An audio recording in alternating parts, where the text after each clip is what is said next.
Folks, Black Star Network is here. Oh, no punches! I'm real revolutionary right now. Support this man, Black Media. He makes sure that our stories are told. Thank you for being the voice of Black America, Roland. Stay black. I love y'all. All momentum we have now, we have to keep this going. The video looks phenomenal. See, there's a difference between Black Star Network and Black-owned media and something like CNN. You can't be Black-owned media and be scared. It's time to be smart. Bring your eyeballs home. You dig?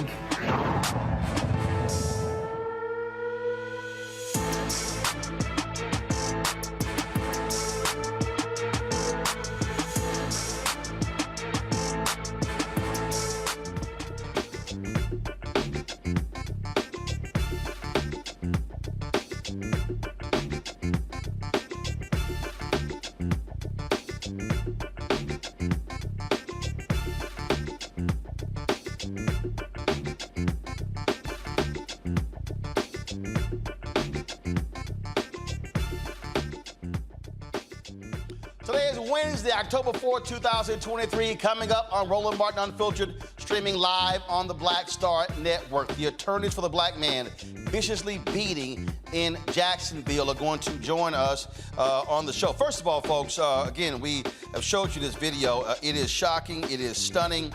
It is just shameful what happened here. The sheriff's office is launching an investigation. The family wants the DOJ to intervene. Again, one of the attorneys for Lakeem Woods is going to be joining us right here on Roland Martin Unfiltered. Maryland police are still looking for the people responsible for the mass shooting in Morgan State. 4 individuals were shot. We'll tell you while the mayor of Baltimore says Congress is to blame for the issue of gun violence. President Joe Biden cancels more student loan debt, this time, folks, totaling $9 billion. And we'll look at who's vying to be the next Speaker of the House. Also, in our Where's Our Money segment, I told you I'm going to keep updating you on these ad agencies as well as these brands that are starving black-owned media. Today, I'm going to explain to you how we have been spending 2 years dealing with Pepsico and have gotten nowhere. And I reached out to several other black-owned media companies, and they also say they've gotten $0 from PepsiCo. Black folks spend a whole lot of money on PepsiCo products, and I'm not just talking about Pepsi. I'm gonna break it all down and do a deconstruction on how black-owned media is being starved into extinction. It is time to bring the funk on Roland Martin Unfiltered on the Black Star Network. Let's go. He's got it. Whatever the miss, he's on it. Whatever it is, he's got the scoop, the fact, the find. And when it breaks, he's right on time and it's rolling. Best believe he's knowing. Putting it down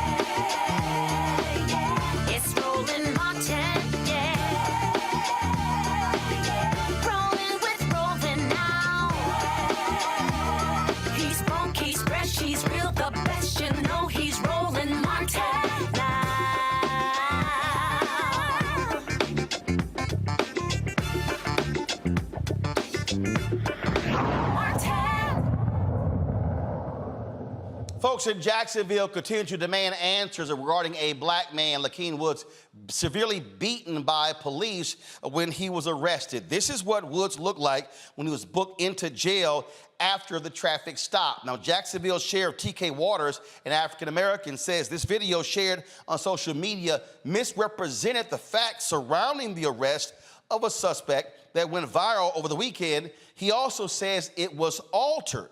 Waters says the body cam video shows exactly what happened and the use of force was justified in the arrest of Lakeem Woods. Now, according to his attorneys, Lakeem has a ruptured kidney and is suffering from migraine headaches due to this incident. Joining us now, one of the attorneys, Harry Daniels. Harry, glad to have you on the show. What do you make of the sheriff saying that this was all the actions of these cops were justified in arresting your client? Roland, how you doing? First of all, that's preposterous. And he's talking about a video being altered, initial video that somebody placed and put out on social media. That I guess they cut the video and made it appears that one of the deputies kicked Lakeem in the face. That didn't happen. We released a full video of the bystanders that show the assault on Lakeem, to including him being slammed in the ground once he was handcuffed. Let me tell you this: Lakeem was tased. His face planted on the asphalt, and after that, he was struck almost 17 times in his body and multiple knee strikes and punches in his head. Lakeem suffered a severe concussion, which is a brain injury, multiple face lacerations and swelling to his face, as well as being told he suffered a ruptured kidney.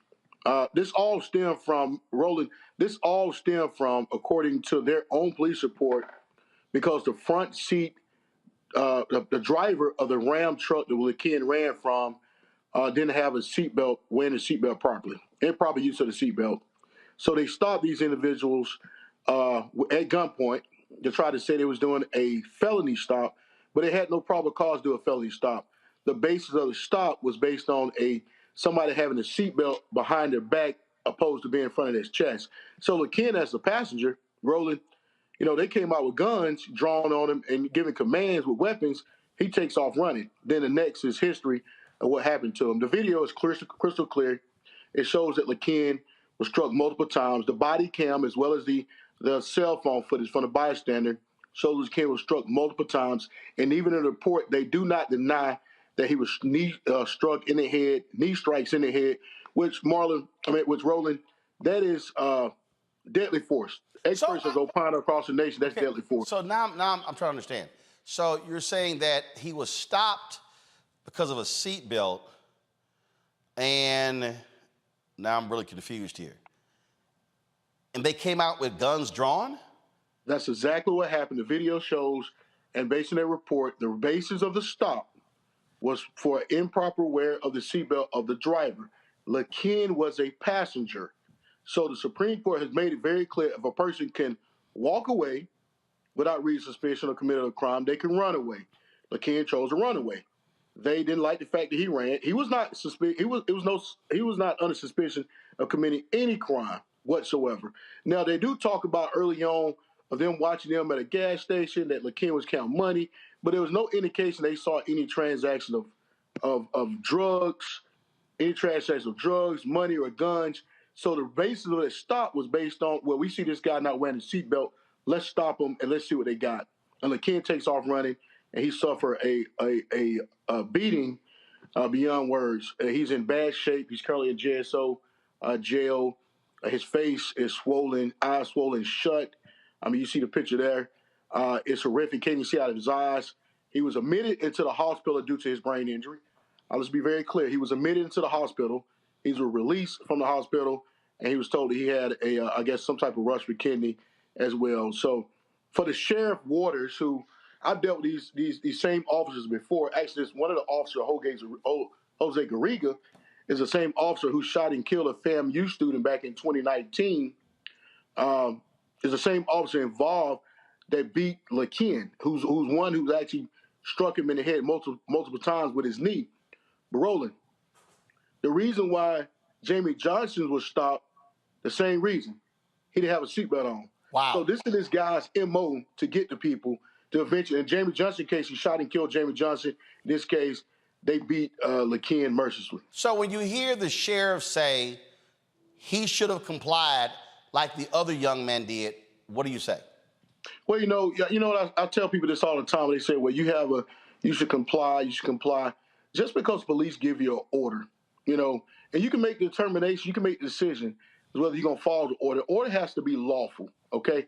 Just because they stop some person doesn't mean you have to stop, especially if you're not suspected of committing any crime or real suspicion or probable cause of committing any crime. Like I told you before, he can walk away, he can run away.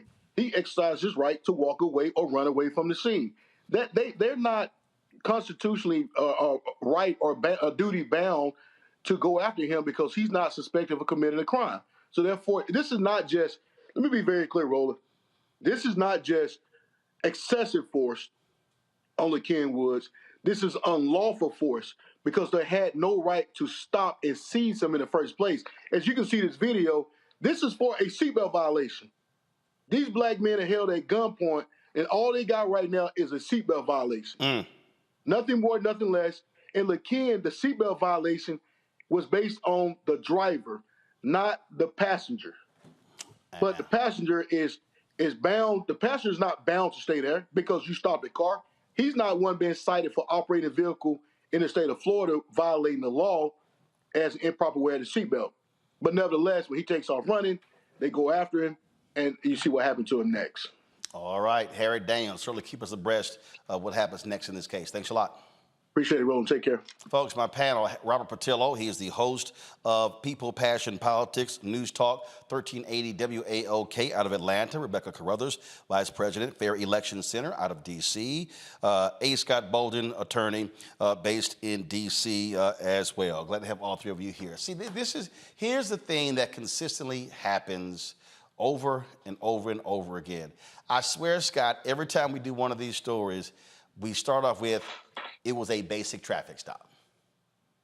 Right. Why are the police even stopping people for traffic stops with their guns drawn? If you pull that video, the criminal defense lawyer, civil rights lawyer that you just had on is absolutely right. One, he was not accused of a crime. He was the passenger.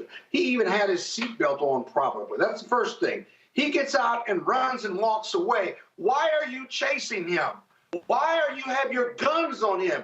He has not committed a crime. He's not He's not under any suspicion whatsoever. But he runs and you chase him. Then you tase him. Once you tase him, you have him under control. No need to use deadly force or physical force. He is tased. He is down. They then use deadly force on him, beat him up, not because he committed a crime, but because he made them run, right? And here's the training piece. Most police officers, I'm sorry to paint it with a broad brush, don't understand these laws and rules and the constitutional rights. If the passenger gets out and walks and runs away, the Supreme Court has said, unless he's under reasonable suspicion for committing a crime, or you see a crime being committed, or there's a threat to the officer, you cannot do that. You cannot chase him and hold him because that passenger hasn't committed a crime. I'll tell you, Roland, real quick. This happened to me about 10 years ago. I was a passenger in a car. I got out of the car. They were giving the driver a ticket. I got out to get in my own car that was right next door, and the police stopped me and wouldn't let me leave. I said, you're giving him a traffic ticket. My driver, my car is right here. Why can't I leave? I'm not threatening you, and I haven't committed a crime. Do you know they put me in handcuffs? This is in D.C. They put me in handcuffs and threatened to arrest me for disorderly conduct until I told them to call their supervising officer, the sergeant, to authorize the arrest. Most people don't know, if you're being arrested, you can ask for the supervising sergeant who's on call that night to come and authorize the arrest. The supervising sergeant came. I happen to know him through the D.C. Chamber of Commerce. We give them awards every year. And he deauthorized the arrest. They took me out of handcuffs and they let me go. But the officer, the sergeant, told me, he said he could have detained you for disobeying a police order. I said, what order? Just because he told me to stop? That wasn't a lawful order. And so the sergeant told me to write a letter to the chief, and I could take it up administratively, but I was free to go. Now, if I don't want to go home, I can go to jail and get out on Monday morning. Of course, I chose to go home. But this happens a lot to many people, except white Americans. White America doesn't get treated like that. That's right. And Robert, again, okay, the guy is riding around. He doesn't have, he's got the seatbelt behind him. I'm trying to understand, how does that elevate to guns drawn? Well, look, and it's great to see Harry working on that case, somebody I've known and worked with for years. And this is why we have been pushing for comprehensive criminal justice and police reform for all of these decades. Black men have not been making these stories up. This is the reality for many of us in this country. And when you look at the situation that that took place, this is the reason that we have so many municipalities nationwide that are instructing officers to not chase people, to limit the number of traffic stops. They're not prosecuting minor violations because of the nature of their escalation. This is beyond training, to Scott's point. These officers know exactly what the law is and what they're allowed to do and what they aren't allowed to do. It's about recruiting the wrong people onto forces. This is about not having about not piercing qualified immunity, where people take a personal responsibility for their actions while under the color of law. And until we are able to push these things through, these things will continue happening piecemeal, and the police departments are willing to make the bet, the gamble, that they can get away with this enough times until one of these suits comes through that starts to bankrupt the jurisdiction, that it's still worth it to continue employing these officers to enlist these types of tactics. And until we make real statutory change, legislative change on the national level, federal level, we're not going to find an end to this. So that's why it's important to keep pushing the White House, to keep pushing Congress to get this done.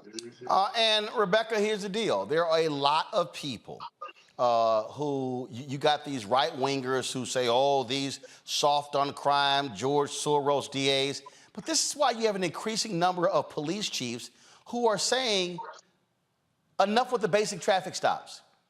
Really? No more. And this is why. I mean, if you're trying to stop violent crime and all you're seeing are somebody and they ain't got a seatbelt on, actually, how hard is it to pull them over and say, sir, you know the law states that you're supposed to be wearing your seatbelt? But the moment you come guns drawn, I don't care who you are, whether you are, you know, a $2,000 an hour attorney like Scott, or whether you are this young brother here, you're gonna naturally, you tense, what the hell's going on? And it's fight or flight. That's what happens.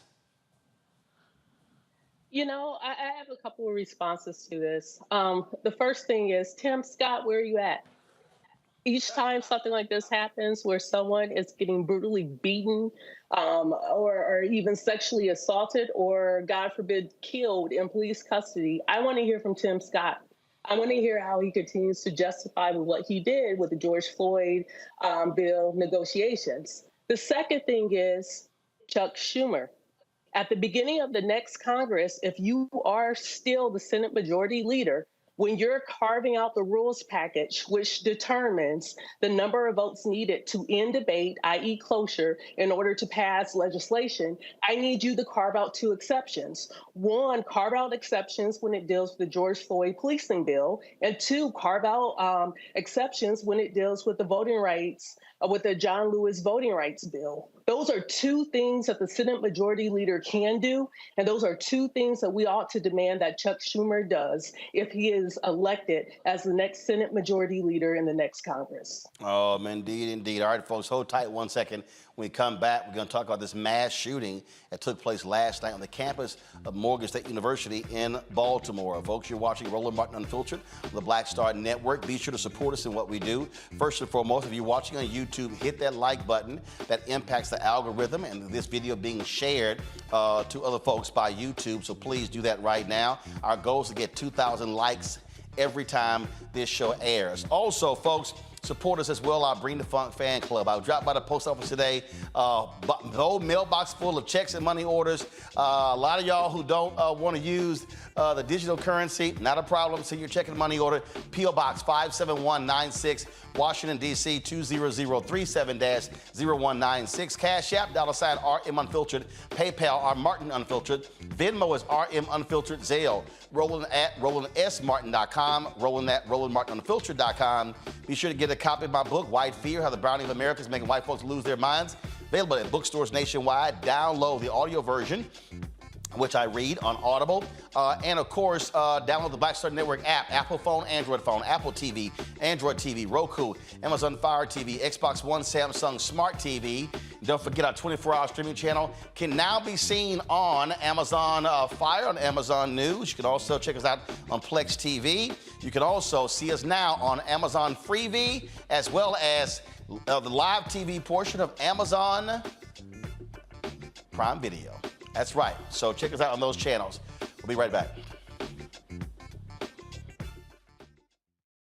All change is not growth. Right. But thoughtful change is real good fertilizer. And that's what has been so beneficial to us. But you also were not afraid of the pivot. Well, and I'm a black woman in business. Come on, I don't care how I dress up. I don't care who I'm speaking with. I don't care what part of the world I am in. I still am a black woman in business. Being afraid of the pivot, being fearful of change is not what got me here. Respectful of change, respectful of pivot, yeah. Fearful, no, no.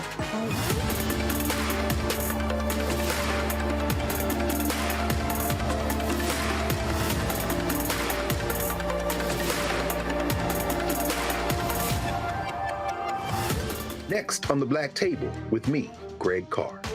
An hour of living history with Dr. Richard Mariba Kelsey, thinker, builder, author, and one of the most important and impactful elders in the African American community.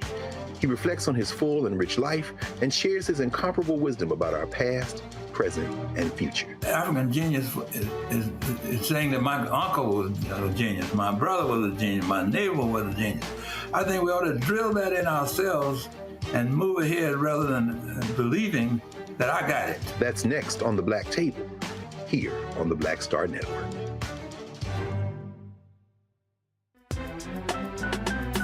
I'm Faraji Muhammad, live from LA. And this is The Culture. The Culture is a two-way conversation. You and me. We talk about the stories, politics, the good, the bad, and the downright ugly. So join our community every day at 3 p.m. Eastern and let your voice be heard. Hey, we're all in this together. So let's talk about it and see what kind of trouble we can get into. It's The Culture. Weekdays at 3, only on the Black Star Network. Hey, what's up, y'all? I'm Devon Frank. I'm Dr. Robin B., pharmacist and fitness coach, and you're watching Roland Martin Unfiltered.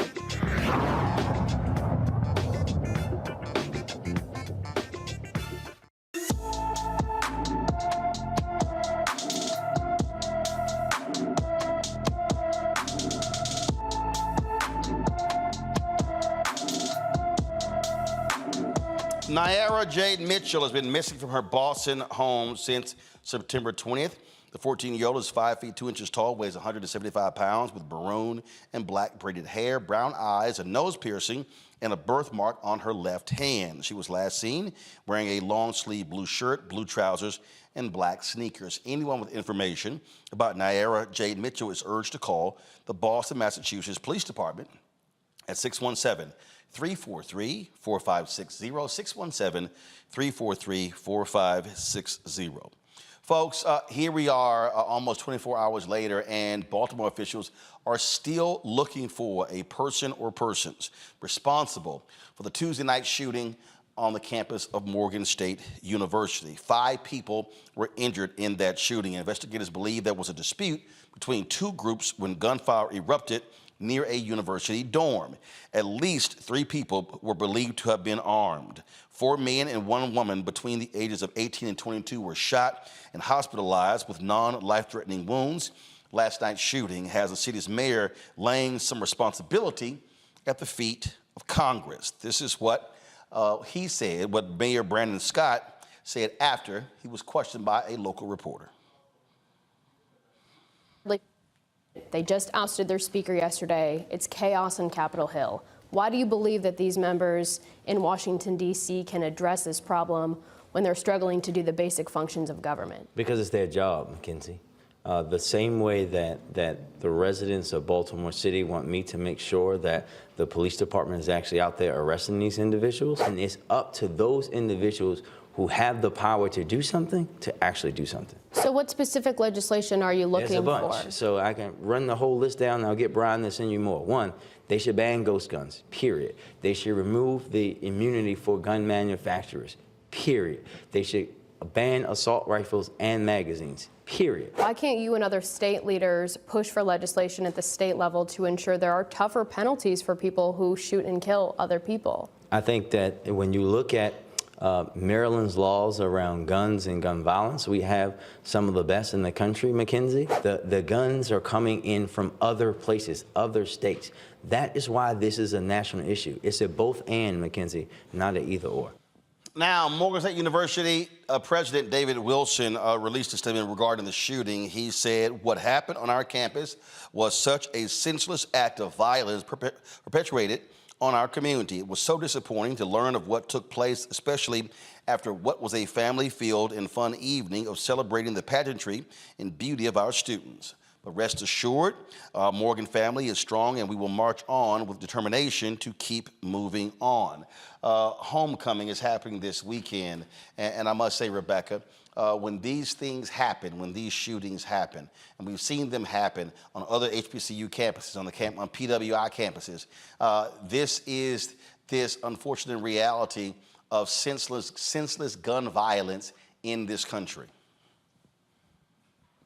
You're right. There is a lot of senseless gun violence in this country. What's especially sad here is that in the last 4 years, the last 4 homecomings, this is the third time that there has been shooting at or near Morgan State during their homecoming. And so I could only imagine that the parents of these students trying to figure out if they feel it's safe to actually send their students back to campus. I can't imagine getting a phone call hearing that my child is locked down in a bathroom and there is a gunman somewhere and that they're uncertain, or even seeing the images that you're showing now of students in their dorm room when they're doing a sweep going from dorm room to dorm room and seeing that there's automatic weapons that are at the door as soon as they open it up for law enforcement to double check to make sure that the students inside are safe and that the gunman isn't inside of any of the dorm rooms. My heart really goes out for a lot of these students. Even think about the mental health.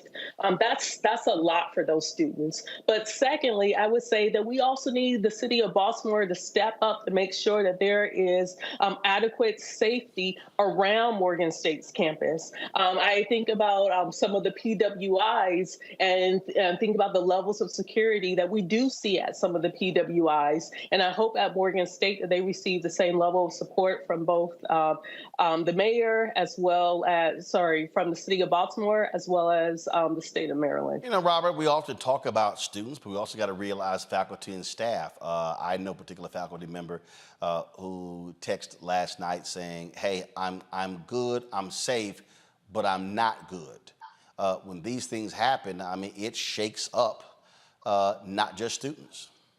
You're absolutely correct. And to Rebecca's point, this is a question about security on campuses.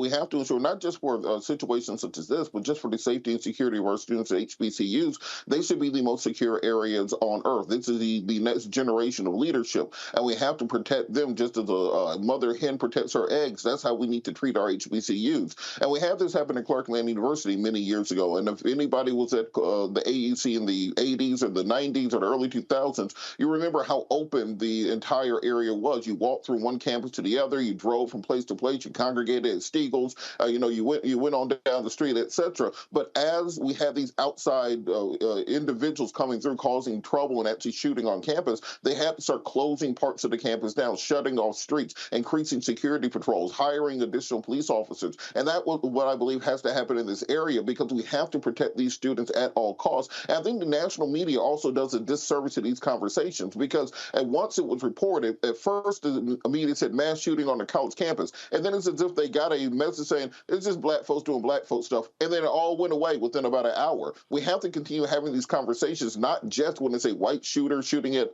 black people, not just when it's a white police officer shooting at black people. We have to take the safety and security of our students seriously in all situations and provide the type of protections that are needed to secure all these campuses. Scott? Yeah, a couple observations. I agree with Robert. I'm a news junkie. The news is on at my house and at my office all the time. I don't remember white media covering this at all. If it was a byline. They didn't show the helicopters circling. They didn't show the police ushering. Well, I know Fox News took it live last night. Some of the other networks are still talking about Donald Trump. But yeah, go ahead.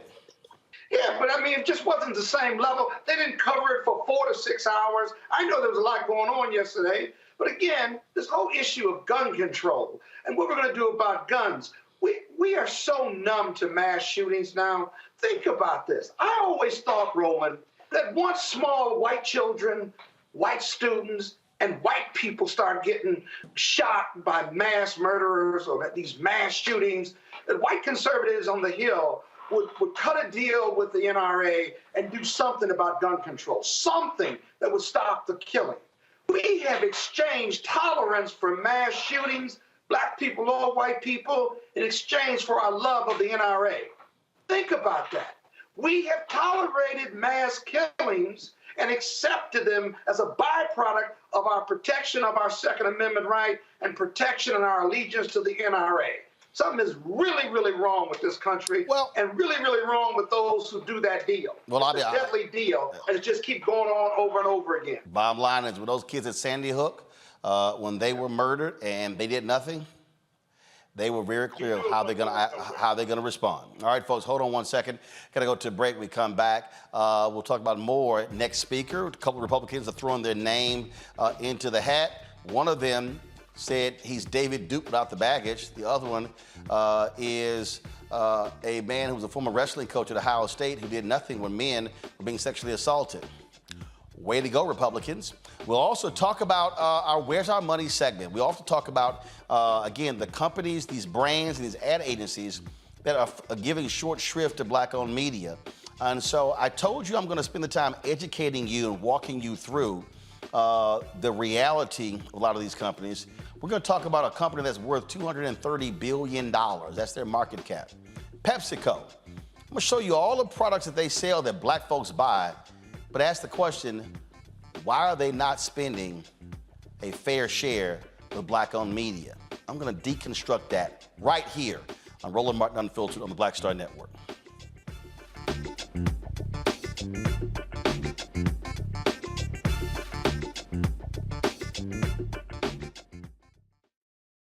On the next Get Wealthy with me, Deborah Owens, America's Wealth Coach, we talk about the principles of mindset, strategy, and execution.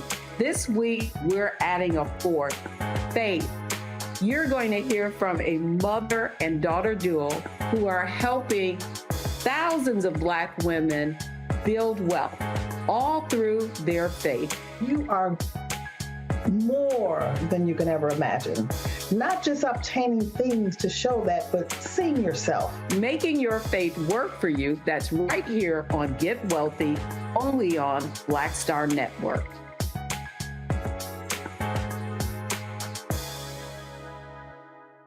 Hatred on the streets, a horrific scene, a white nationalist rally that descended into deadly violence. White people are losing their damn minds. As an angry pro-Trump mob storms the U.S. Capitol, we've seen shooting. We're about to see the rise of what I call white minority resistance. We have seen white folks in this country who simply cannot tolerate black folks voting. I think what we're seeing is the inevitable result of violent denial. This is part of American history. Every time that people of color have made progress, whether real or symbolic, there has been what Carol Anderson at Emory University calls white rage as a backdrop. backlash. This is the rise of the Proud Boys and the Boogaloo Boys. America, there's going to be more of this. Here's all the Proud Boys, guys. This country is getting increasingly racist in its behaviors and its attitudes because of the fear of white people. The fear that they're taking our jobs, they're taking our resources, they're taking our women. This is white fear.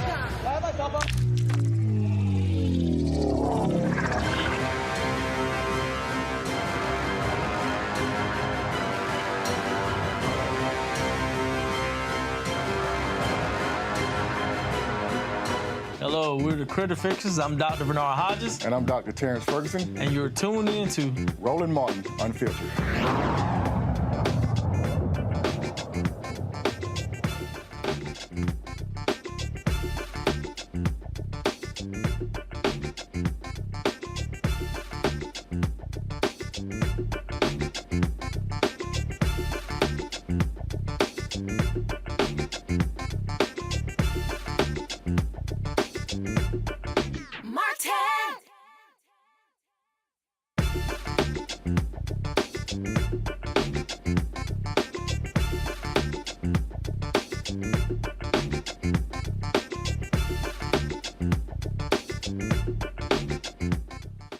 Folks, the man accused of Tupac Shakur's murder had his first appearance in court today.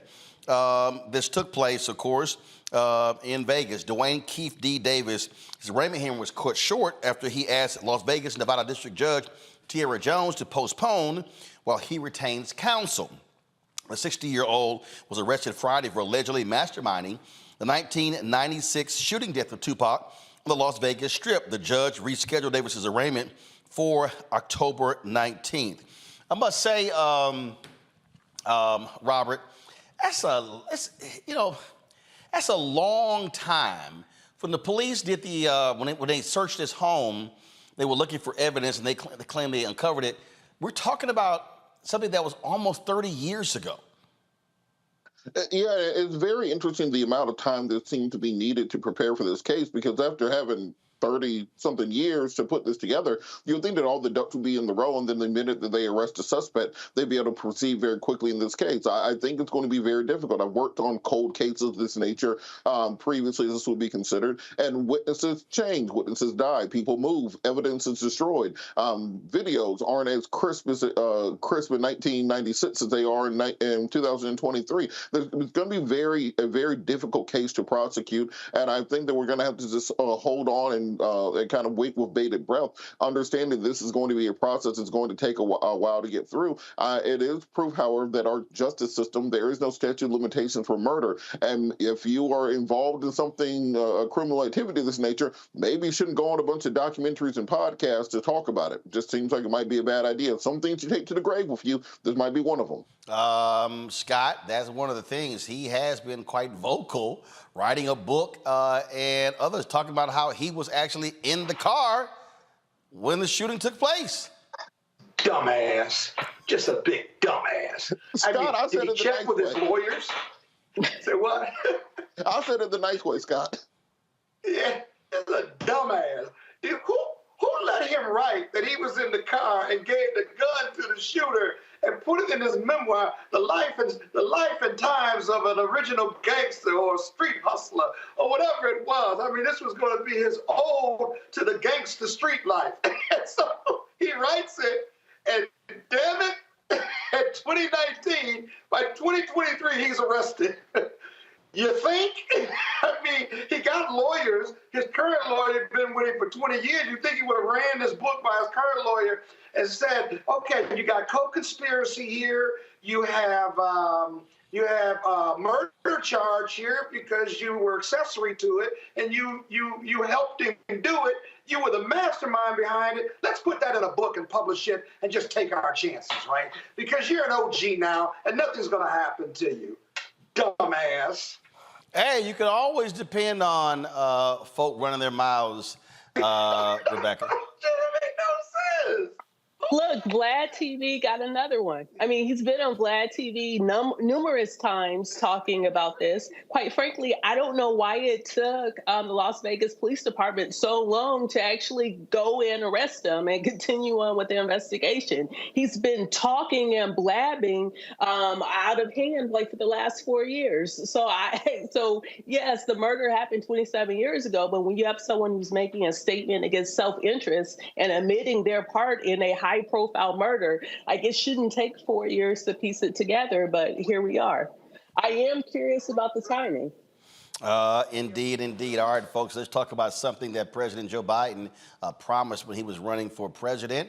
And the White House says he has delivered. Today, they announced the cancellation of another $9 billion in student loan debt. This is canceling debt for 125,000 more student loan borrowers. And, of course, President Biden explained that this is not a new program. They're simply correcting some errors in what he called the broken student loan system. We fixed what's called the income-driven repayment program. Here's how that works. If you have an undergraduate loan, after 20 years of straight paying, not missing paying the debt on a monthly basis, whatever is left of your loan is forgiven after 20 years. But because of administrative failures, some people who did pay their loans for 20 years or more did not get the debt relief they'd earned. We fixed that and made sure borrowers got credit for every single payment they made. As a result of these changes, today I'm announcing my administration has approved an additional $9 billion in relief for 125,000 borrowers in just the past few weeks under that program.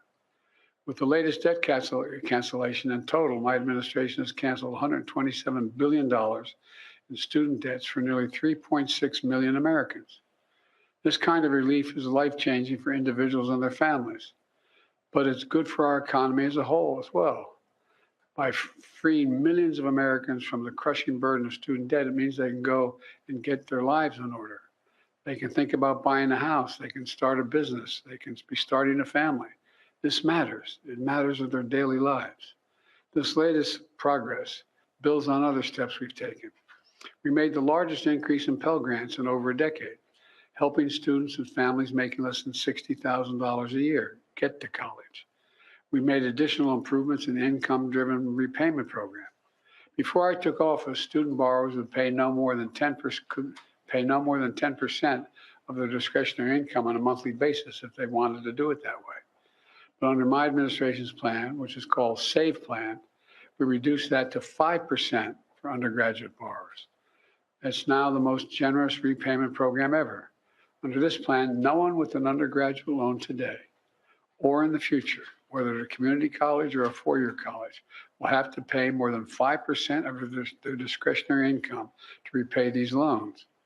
That's income after you pay for necessities like housing, food, and other necessities. You can sign up for the SAVE plan at studentaid.gov/save. All right, folks, this new discharge takes it up to $127 billion in cancellation for nearly 3.6 million borrowers during the Biden presidency. Scott, first I'll start with you. When you hear people say Biden hasn't canceled student loan debt, hello, now, of course, he tried to cancel all student loan debt. The Supreme Court said he could not.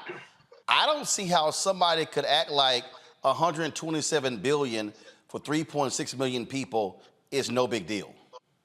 And it's going to take heat from the conservative right on it.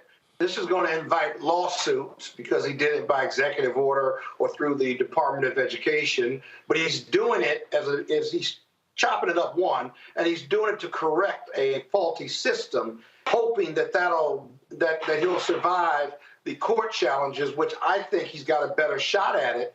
The other criticism he's going to take is, what impact does this have on a shaky economy, whereby people don't believe that they're concerned about a recession, they're concerned about putting food on the table, and gas prices are up, and inflation, and all these other things.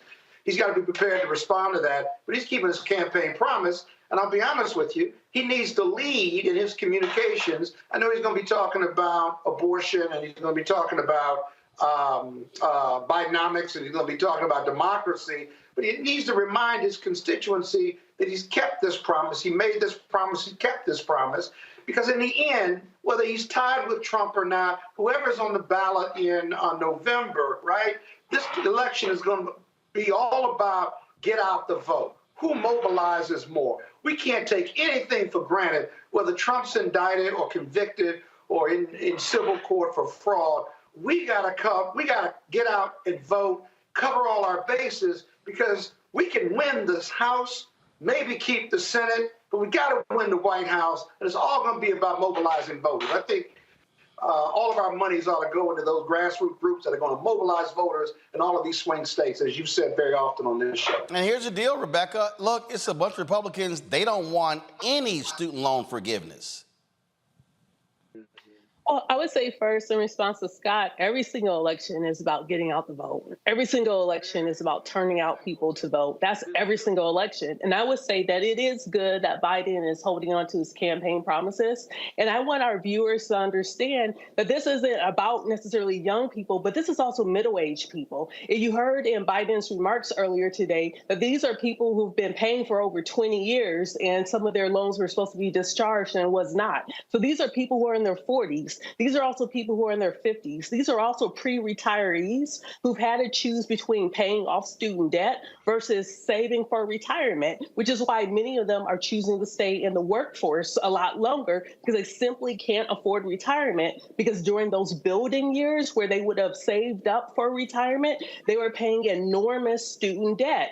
The second thing that I will say, there are a lot of folks that I've seen today in response saying, oh, well, this doesn't benefit me. I had to pay off my student loans. Well, guess what? I'm also one of those people. But also, I'm someone who pays taxes for Medicare, and I don't directly use Medicare. I pay taxes that support Medicaid and Medicaid expansion, and I don't directly benefit from that. I pay taxes that support public education, and I don't directly benefit from those things. But I understand, just like those three things and paying off and eliminating $127 billion in student debt, it is good public policy. And I support good public policy of making sure that people who need access to healthcare have access, people who need access to skill sets and education to better help the economy are able to do so, and then able to actually live their lives. So this is good, decent public policy that we saw today. Robert?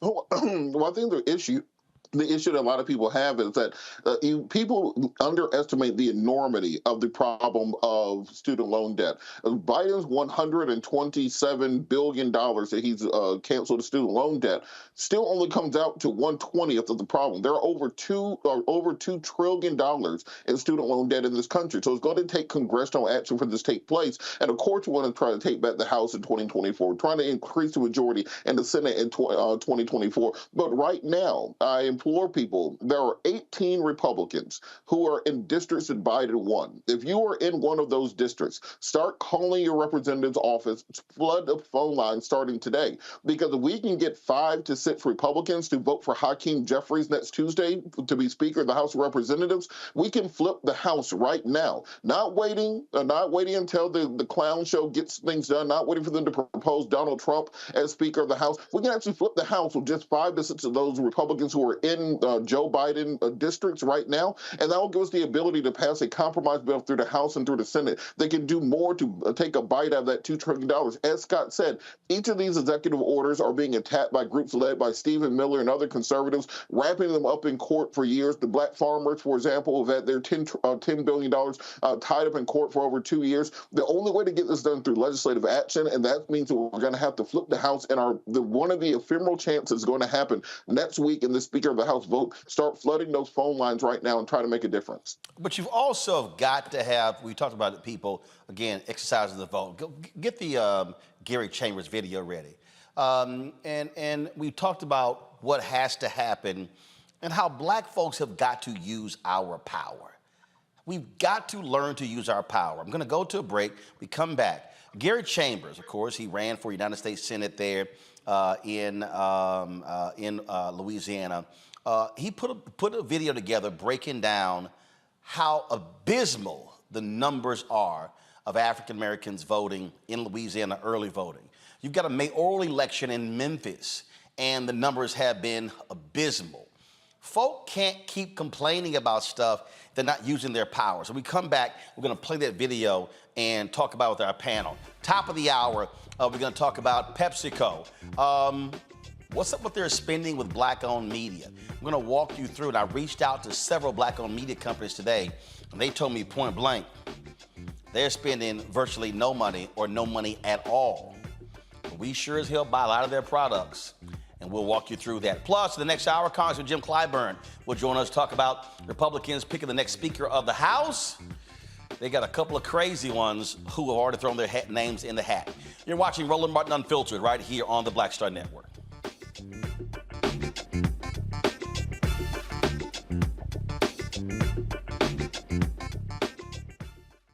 Coming up next on The Frequency, right here on the Black Star Network, Shanita Hubbard.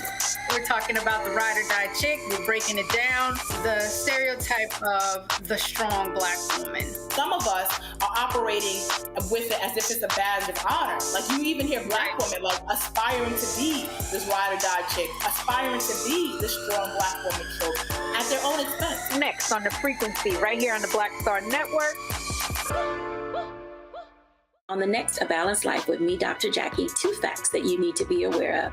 African American women have the highest diagnosis of breast cancer than any other group in the U.S. And young African American women are most likely to be diagnosed with one of the highest aggressive forms of breast cancer than all other groups. It is a disease that requires fast action, determination, and a whole lot of support. On our next show, we'll meet a young woman who's chosen an alternative path and approach to tackling this disease. And you'll hear from our medical and support experts on how to maintain balance through it all. We encourage exercise. We encourage, changing diet and making, all those personal changes. That's on the next A Balanced Life on Black Star Network. Next on the Black Table with me, Greg Carr. An hour of living history with Dr. Richard Mariba Kelsey, thinker, builder, author, and one of the most important and impactful elders in the African American community. He reflects on his full and rich life and shares his incomparable wisdom about our past, present, and future. African genius is saying that my uncle was a genius, my brother was a genius, my neighbor was a genius. I think we ought to drill that in ourselves and move ahead rather than believing that I got it. That's next on the Black Table, here on the Black Star Network. Hi, I'm Jo Marie Payton, voice of Sugar Mama on Disney's Louder and Prouder Disney Plus, and I'm with Roland Martin on Unfiltered.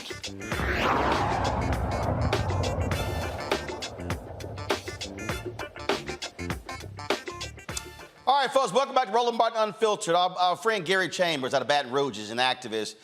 He really has been trying to get black folks to vote there in his state, Louisiana. And so he put this video together. If you want to see how abysmal our voting numbers are right now in the early voting period in Louisiana. You got a black man running for governor. You got a Democrat governor right now, John Bel Edwards. Republicans control the House and the Senate. They want to take back the governor's mansion. Black people, our numbers are huge. What are we doing in Louisiana? Watch this. Let me give you the black voter turnout for the first day of early voting in Louisiana for our governor's race. Of 900,000 black people in our state, 21,000 went to vote on the first day of early voting, less than 100,000. 7,000 black men, 14,000 black women went to vote. Age breakdown, 18 to 20, 90 black people ages 18 to 20 went to vote. 1,011 between the ages of 21 and 34, ages of 35 and 44, my age group, 1,213 people went to vote. 45 to 54, 1,968, 55 to 64, 3,473, and 65 and up, 13,940. Black people showed up to vote. The majority of the people who showed up to vote were over the age of 65. And you wonder why your politicians are old. Put this on TikTok, okay? Young black people in the state of Louisiana, ages of 18 to 20, only 90 of them went to vote. We make up 34% of the state. We're the second blackest state in America. If you want to be like Georgia, you got to vote like Georgia, Louisiana. If you want to end up with a metropolis like Atlanta, you got to show up and give your voice to the things that matter. Are you just going to sit home and let Jeff Landry take over? Let me show you Jeff. Jeff Landry, that name right there, as the Attorney General in his official capacity on September the 28th in the year of our Lord, okay, 2023, filed a motion that was granted by the Fifth Circuit Court of Appeals here in Louisiana to stop a hearing that was going to happen on October the 3rd to give a majority-minority district consideration by a judge here because the Supreme Court said that Louisiana is a state that is 34% black. We have six members of Congress. 2 of them should be black. Currently, only 1 of them is black. So the courts are making them do it. And Jeff Landry is right now today suing to stop black people from getting that representation as Attorney General. What the hell you think he's going to do as governor? What do you think a man who as Attorney General is trying to stop you from getting more representation in D.C. is going to do when he becomes the governor? Do your part today, okay? Because Southern and Grambling put their homecomings on Election Day. October the 14th is Election Day. Early voting is going on right now. And the black leadership at Southern and Grambling let homecoming be on Election Day, October the 14th. So you already know that everybody gonna want to have their pots out and boiling and cooking and barbecuing at the football game and at the parade instead of going vote because we put it there. Because we did that. Ain't nobody make us do that now, okay? And we got young black people ages 18 to 20, only 90 of them went to vote on the first day of early voting. You have from now until Saturday to go early vote. Let me say this as an advocate. People are always DMing me, calling me and saying, Gary, we need you to do this. Gary, we need you to do that. We need you to show up. We need you to speak up. Do your part. This is your part today. I'm doing my part every day, taking risks that my family has to deal with, sacrifices that we deal with. It ain't going to sacrifice you nothing but 5 minutes to go down there and go vote. Do your part. That makes our job easier so we don't have to fight against radical, crazy people like him. This is an urgent message. Black people in Louisiana, please share.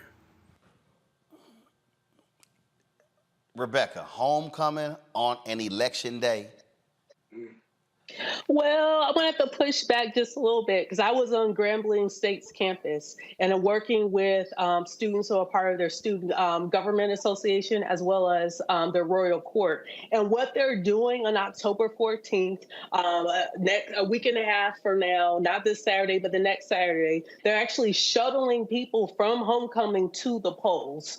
They actually start doing a series of events starting, I think, about 3 weeks ago of really promoting voting on their campus. So a lot of the alum who will be at the homecoming festivities, a lot of the people in the community who will be at homecoming, and a lot of the students who will be at the homecoming will be actively shuttled to the polls. So while I do understand, but hold on. But here's the issue though. If I'm not, so Grambling's in what, Ruston? No, it's not in Ruston. I'm sorry. That's where Grambling. Louisiana Tech is. It's in Grambling. But here's the whole deal. Here's the whole deal. If I'm not from the city and I have not voted and I go to homecoming, I can't vote at that precinct. Correct? Yes. They are also encouraging people to vote before you get to homecoming. Right, but but the whole point, which Gary's point is, thousands show up for both homecomings, and a lot of those people don't actually live in the city. Hopefully, or the state, and hopefully they vote. That's why he's showing those abysmal numbers, and it's like, based upon that, and also based upon we know from previous elections, the numbers are absolutely awful. But I just think it just grates on me, Robert, when I see those numbers and to know 900,000 African Americans in that state, and when we see voting percentages that are 25, 28, 32, and then folks complain about what we don't get. Well, I think part of it is if we have a very disaffected political generation right now, particularly the young people, the people under 40. They are the people who grew up really in that hope and change generation, who really thought that they would be able to make a political change. And we've seen a lot of those people become disaffected in recent years. These political campaigns, they fundraise millions of dollars, if not billions of dollars, every campaign cycle. And I really want the parties to start thinking about getting in there and working on the type of grassroots organizing that isn't just during election season. It isn't just telling people turn out to vote, but actually talking to communities, holding town halls, holding events and rallies where you can hear the needs of the community and make sure you are reflecting that in your campaign messaging to those individuals. Those numbers can still turn around, but it's going to take the type of effort needed to actually put money into grassroots organizations and the field organizers and the Black radio and the Black media to spread that message. Make sure that you are talking to trusted community leaders, making sure that you are at the churches, that you're at the fraternity halls, that anybody who needs an absentee ballot has the absentee ballot, that you're informing and educating voters. Just look what the other side of the aisle has been able to do with the MAGA movement, the Tea Party movement inside of a decade and turning them into the political powerhouse controlling the Republican Party. We need to do the same thing on our side of the aisle, and that starts with candidates really reflecting the needs and issues of the community and making sure they're campaigning properly, but also the party apparatuses have to start paying people and paying Black media and paying Black organizations to get the information out there. I agree with all of that, but Scott, I also still go back to if you are complaining about what you don't have, if you're in Louisiana and you saw that story about how HBCUs are underfunded, and if Southern and Grambling is on that list, well, guess who plays a critical role in that? The governor, the legislature. And so I get all of that, but at some point, people who are disaffected are going to have to understand while you sitting your disaffected ass at home, is some other people who are voting and getting their people in, and that's why they begin to get the kind of policies they want passed. I'm sorry, Roland. You basically, why is Grambling and the other school having homecoming on election day? Rebecca, you really gonna bet on Black people voting when they got a drink in their hand and going to party and going to the stadium or going to tailgate? They gotta get on the bus to get shuttled. I'll be honest with you. They don't vote without homecoming. So you want me to bet on them to choose voting over homecoming, over their frat brothers and their sorority sisters and the good time? I'm sorry, I ain't betting on Black people like that because I got a history of them failing us. Sorry. I got a history of them failing us, so now if I got to put another barrier, then I'm sorry, it just ain't gonna happen. And Grambling and the other school got to do better, in my opinion. This core issue, the simplicity of voting, just is amazing to me as to why we just don't exercise that right. Why we don't make it a priority. Okay, we're disaffected, right? So then the real issue for grassroots voting organizations is, how do we reach them, touch them, and reverse and re-engineer that mindset to say, go vote? Do that first. You can do whatever else you want that day, but go vote first. And by the way, vote up and down the ballot, state and federal, if it's all on there. All you got to do is check the mark, and then you can go do whatever you want to do. But do that first for all the reasons that Roland says and these organizations say and Rebecca, you say. But so far, you and I wouldn't place that bet if we were at a casino that they're going to all go vote and then come back to homecoming. So, that's very disappointing. So I'll say this, Rebecca. Hold on. I'll say this, Rebecca. First of all, what the students are doing is exactly what they should be doing.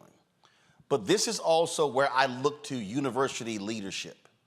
Yeah. Because here's the deal. When we talk about Southern and Grambling, there's Grambling, the institution, but then you got the Southern system. So the reality is, the leadership has to be thinking, wait a minute, our funding comes from the state.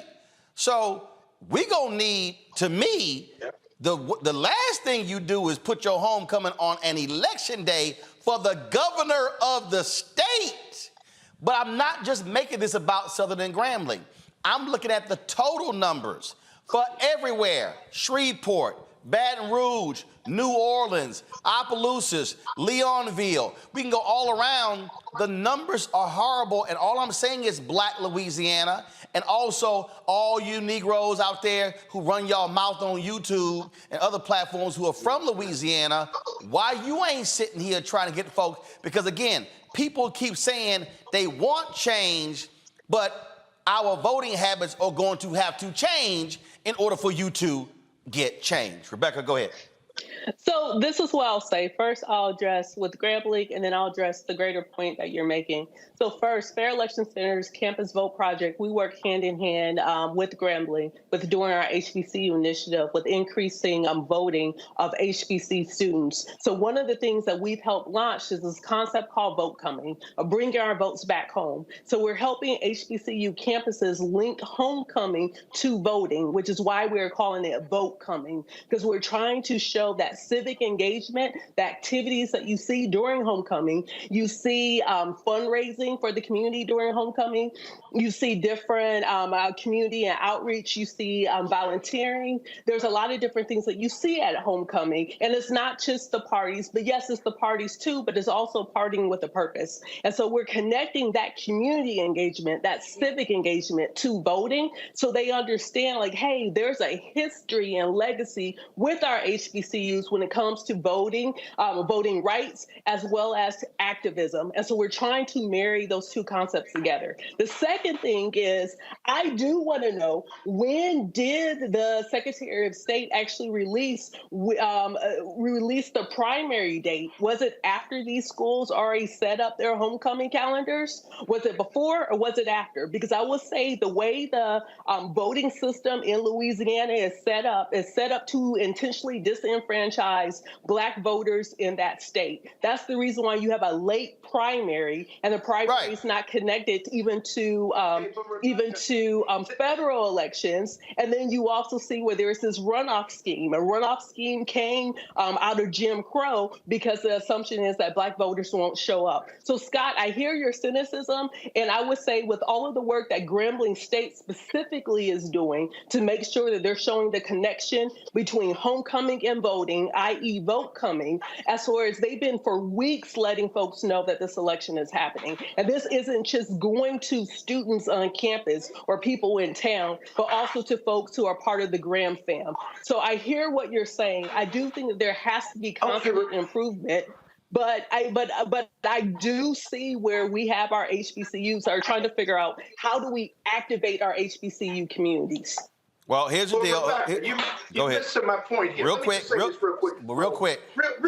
is I agree with everything you're saying. I like the whole link voting to homecoming, but you defeat yourself by holding homecoming on the day of when they need the votes. Whichever one came first, Southern and Grambling can just move that date. I'm sorry, because then you take them to the polls on that day, and you go to homecoming a week later or a week earlier. That's my best thought. But I hear you. I don't disagree with your goals. It isn't that simple, because when you set up homecoming, you're also coordinating across some of the other HBCUs. You're also coordinating. Hold on. You're giving me excuses. Hold on. First of all, wait. This is real simple. If you typically, first of all, if you look at the history of elections, if they're going to be held on the second Saturday in October, okay, you can look at that. Then guess what? You put homecoming in September. That way you don't clash with it. I'm just saying that's an easy fix. But the bottom line is, but here's the deal. Bottom line is, it's already set. Black Louisiana. Don't wait for that day. Early voting is happening right now. Go vote now. Good point. Go vote now. Yep. Those numbers Gary laid out are awful. We're going to stay in contact with Gary as he's tracking those particular numbers. All right, folks, got to go to break. When we come back in the next hour, we're going to talk about, again, our continuing conversation regarding Black-owned media and the lack of resources that we're getting from major companies. I told you that I'm going to be talking about ad agencies and talking about specific companies. And so one of them, I will talk about Pepsico. We've been trying to deal with them for the last 2.5 years, have gotten nowhere. And so I'm going to unpack this issue, because I believe that Pepsico can be doing better when it comes to Black-owned media, and frankly, they are not. Plus, in the next hour, Congressman Jim Clyburn is going to be joining us talking about the mayhem in the House when it comes to choosing the next Speaker of the House. You're watching Roland Martin Unfiltered right here on the Black Star Network.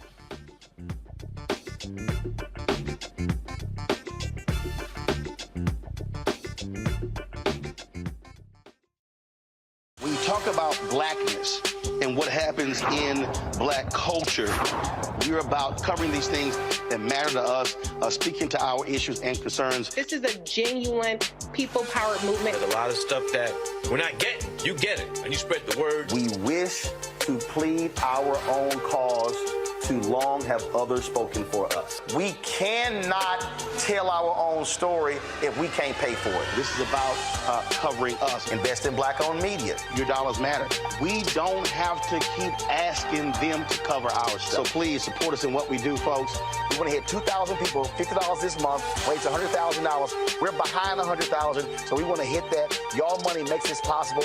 Checks and money orders go to P.O. Box 57196, Washington, D.C. 20037-0196. The Cash App is $RM Unfiltered. PayPal is R Martin Unfiltered. Venmo is RM Unfiltered. Zelle is Roland at RolandSMartin.com. All change is not growth. Right. But thoughtful change is real good fertilizer. And that's what has been so beneficial to us. But you also were not afraid of the pivot. Well, and I'm a black woman in business. Come on, I don't care how I dress up. I don't care who I'm speaking with. I don't care what part of the world I am in. I still am a black woman in business. Being afraid of the pivot, being fearful of change is not what got me here. Respectful of change. Respectful of pivot, yeah. Fearful? No, no.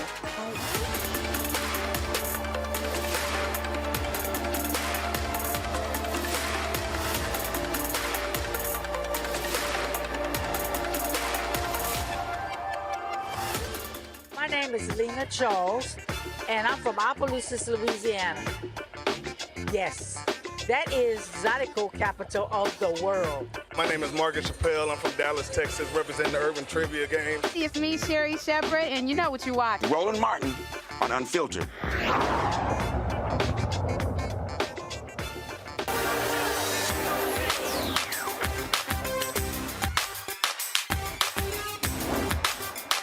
Been frozen out. Facing an extinction level event. We don't fight this fight right now. You're not going to have black-owned media.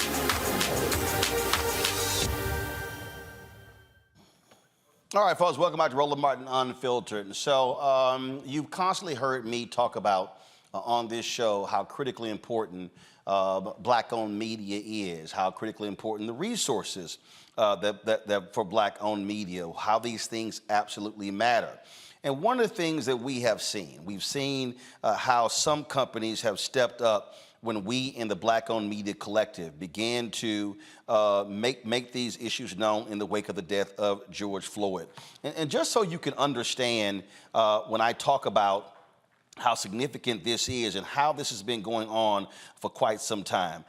John H. Johnson and the leaders of Essence Magazine, they were talking about this stuff 30, 40 years ago. In fact, 23 years ago,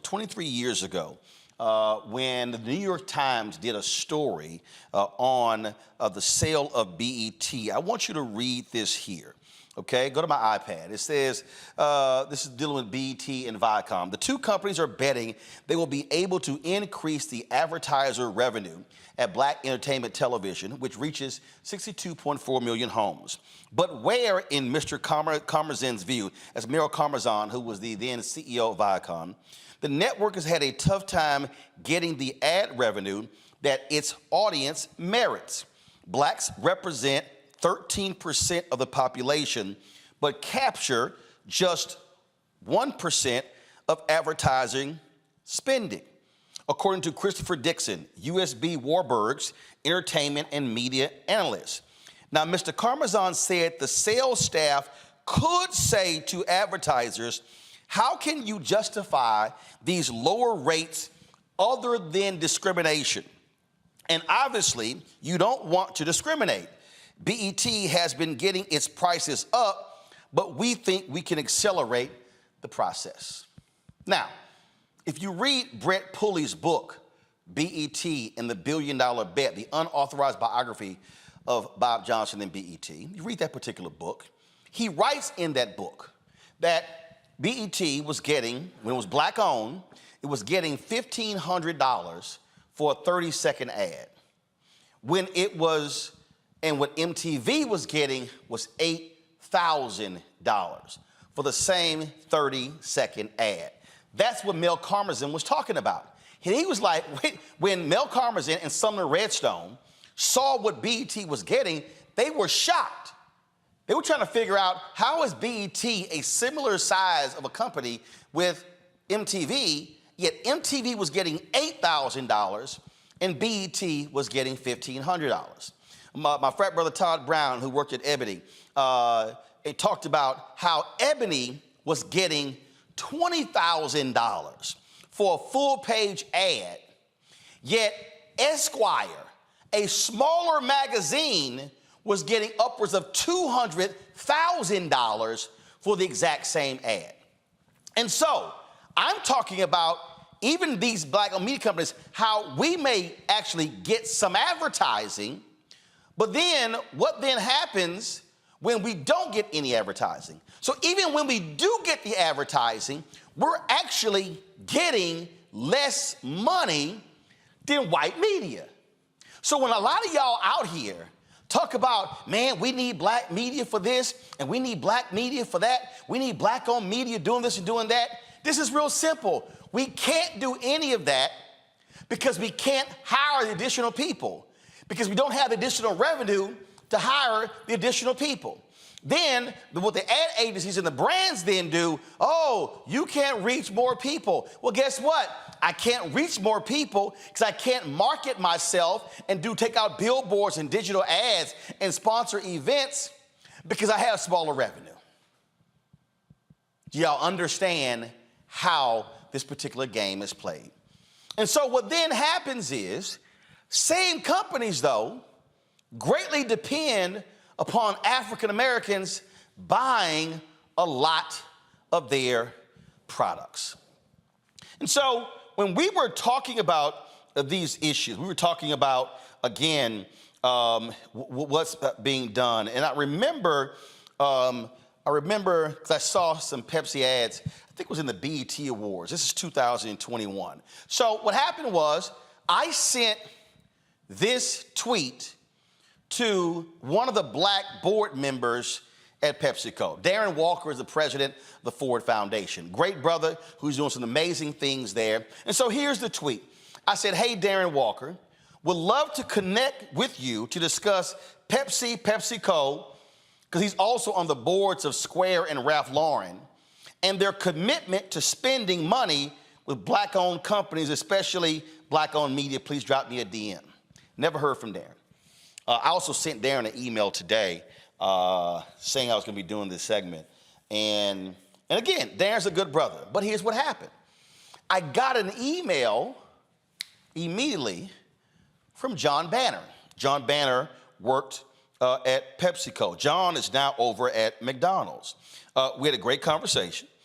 John hit me up, and John wanted to facilitate a meeting. And so we did that meeting, and again, I'm going back in my emails here, and I'm checking to see. And in fact, so the email, don't show it, so the email went out on July 13th. And he said, I hope my email finds you well, safe and healthy. If I may, I wanted to follow up on your tweet below. Would you have time to connect? Sure. So we did that. And so we connected, we got on email, and then what ended up happening was we then did a meeting. And in that particular meeting, we met with a number of different people. Derek Lewis, who was the then head of multicultural for PepsiCo, Christina Tyson, who supplied diversity for PepsiCo, John Banner, the head of sports. I believe they had, the head of their foundation was on there as well, which I never understand. So let me just go ahead and say this as a side note. And I want y'all to understand something. We are a media company. I have New Vision Media. Under New Vision Media, I have Roland Martin Unfiltered. It's a separate company. Black Star Network is a separate company. This is a media company. I don't have a 501c3. But let me tell you what often happens with Black-owned media. When we do these meetings, in the meeting, they'll have the foundation person or the diversity person. When they meet with Disney and Comcast, the foundation person ain't there. The DEI person not there. Do you know who's there? The chief marketing officer. Do you know who's there? The chief investment officer of the ad agency that represents them. That's who in the meeting. But what happens is Black-owned media, we are treated like we're just this different animal as opposed to treating us like a media company. So, okay, so we took the meeting. So we began to have conversations, and so we had this conversation. Again, it's a great conversation. And so as I look at my emails that went through, there were some meeting requests that went through as well. In fact, I remember as I'm scrolling through, I believe we had a meeting that was in October of that year, and it was with some different folks. And I remember John said, Roland, thanks so much for following up. Hope all is well. We would very much like to connect with you and your team to discuss our efforts to support the Black community and specifically Black-owned media. Susan will work to gather the correct members of the Pepsico team. Let us know who she should coordinate with. Many thanks and looking forward. So we did that.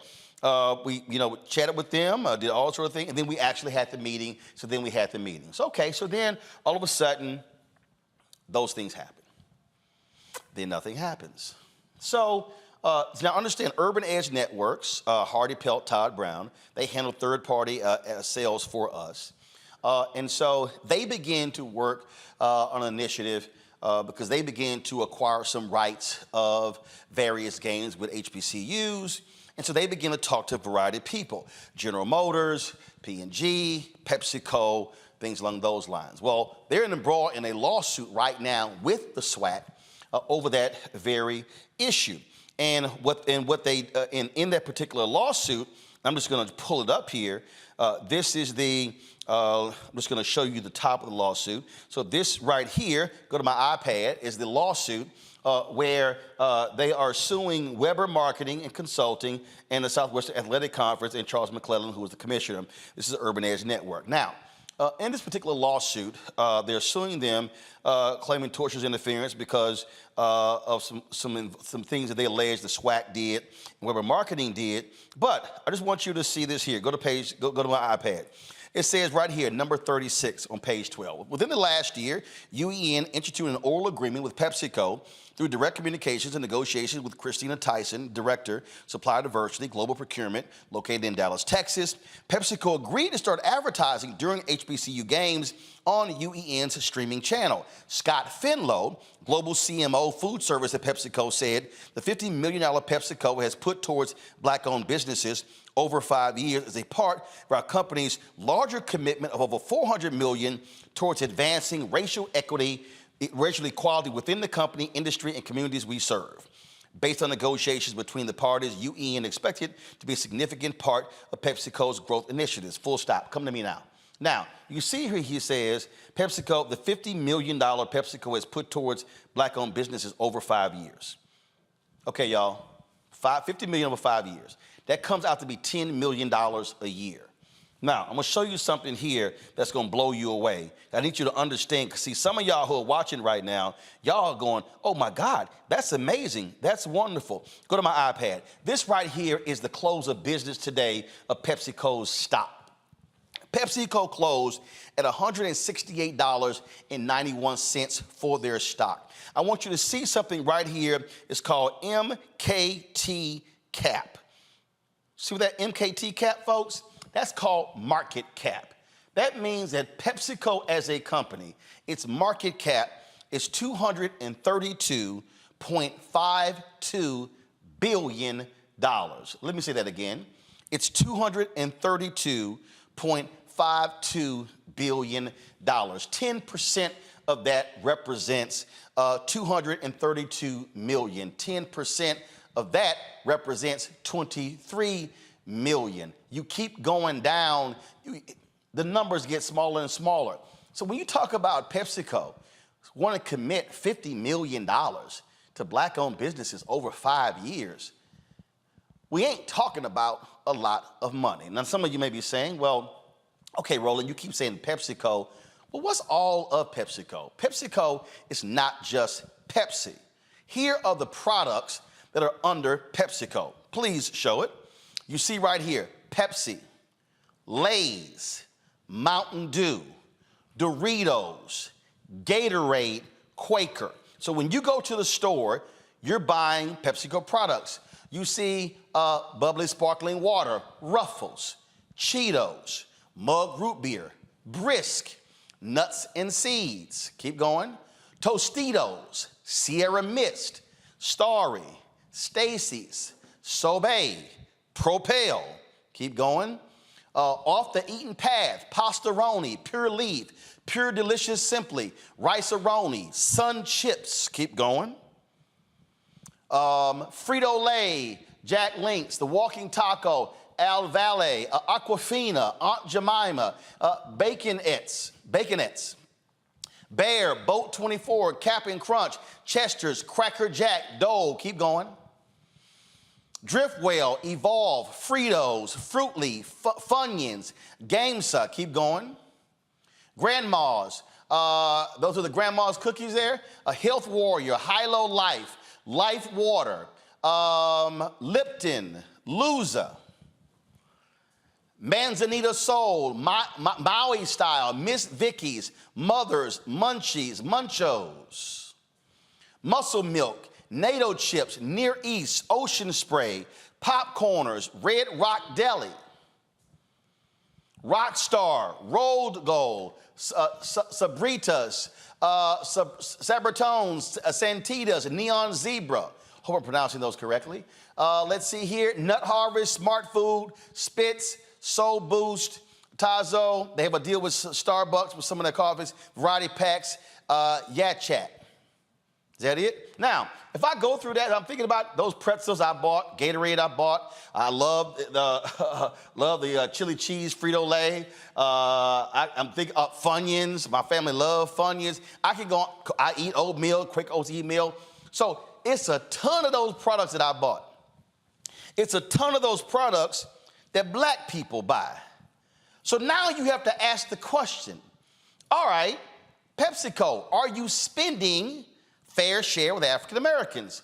What's your spending on black-owned media? So earlier, I sent an email to several of the board members. I sent an email to some others as well, because I wanted to know that. And first of all, let me just show you here. So this here is the, I'm gonna show you first, leadership. So this is the leadership of PepsiCo right here. So you see their chairman and CEO. Go to my iPad. You see the other executives. You see Tina Bagalki, who is the Global Chief Diversity and Equity and Inclusion Officer.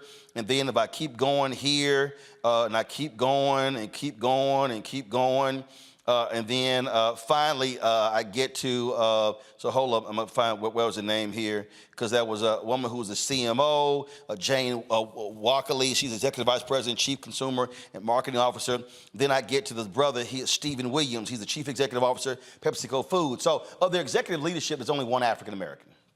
All these positions. Okay, I got that. So then I go over here. So then I want to show you their board members, because this is also important. We talk about leadership. We talk about members of the board of directors. These things matter as well, because when we talk about leaders, and so here you go. So you got the chairman of the board. You got Segun Agbaje, is a brother who is with the CEO of Guaranteed Trust Holding Company. He is here. Then you also have Edith W. Cooper, who is the former executive vice president and global head human capital management, Goldman Sachs Group. You got other board members here. Then, of course, you have Darren Walker, who is with the president of the Ford Foundation. I see Cesar Conde. He's right here, chairman of NBC Universal News Group. And so all these people. So I'm showing you that. So they've got representation of African Americans on the board of directors, and that's critically important. it's great to have a CEO in Stephen Williams. That's important as well. But when we talk about African Americans in business, we're not just talking about black folks who are on boards and then black folks who have senior positions. We also are talking about being in the deal flow. We're talking about business being done. We're talking about spending being done. And I can tell you what has transpired over the last 2 years with us specifically has been nothing. Now, I had a call with Christina Tyson, and one of the things we talked about was that, because here's the deal, you had UEN with their lawsuit against them. First of all, Urban Edge Network is third party. They are their own company. I can handle my own sales. So I've done meetings with their ad agency. So I remember it was like a year went by, I was like, yo, I ain't heard from your people. And so all of a sudden we began to have those calls and those things began to happen. And again, if I sit here and go through my emails here, I see lots of emails back and forth, and we're having this meeting and that meeting, and I'm literally sitting here going, meeting set 9/23, and then I'm sitting here seeing stuff I'm seeing stuff in January. I remember when that was an issue with the black farmers. We reached out and PepsiCo got a statement from them. I remember again when we had an additional meeting with the PepsiCo folks in April of 2022. So we had that, and then all of a sudden, so that's April of 2022. Then guess what? Nothing was happening.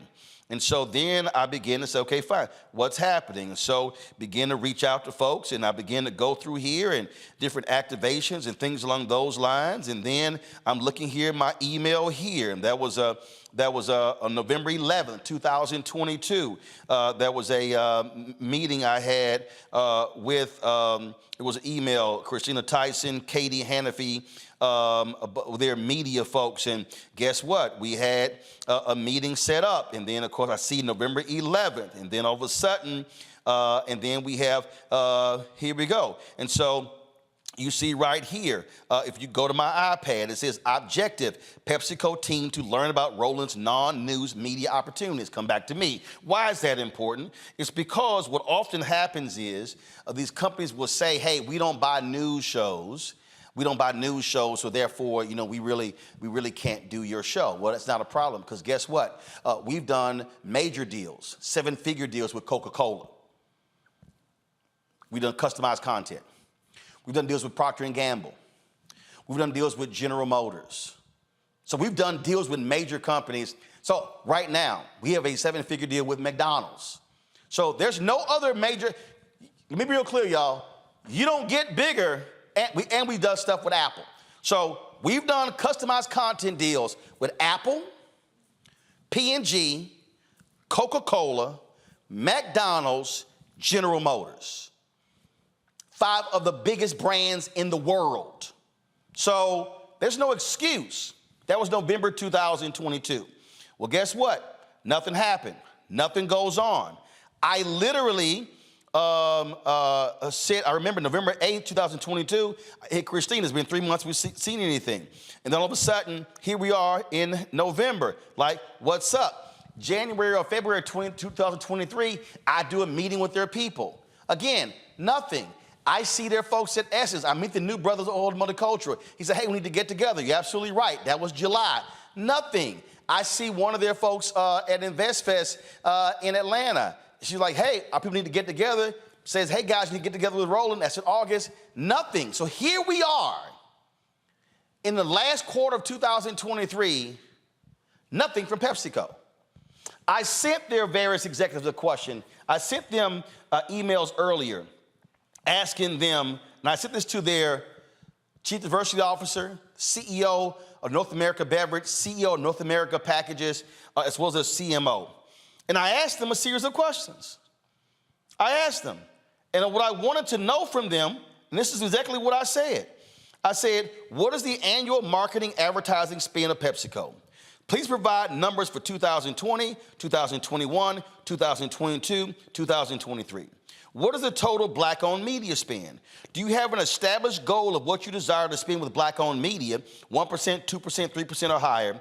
What is the total spend of contracts from PepsiCo? And what is the percentage in dollar amount with black-owned companies? Thanks a bunch. Look forward to hearing from you. Why am I asking all of that? I'm asking all of that because, folks, these companies want black consumers to keep buying their products, but they do not want to then invest in black-owned businesses.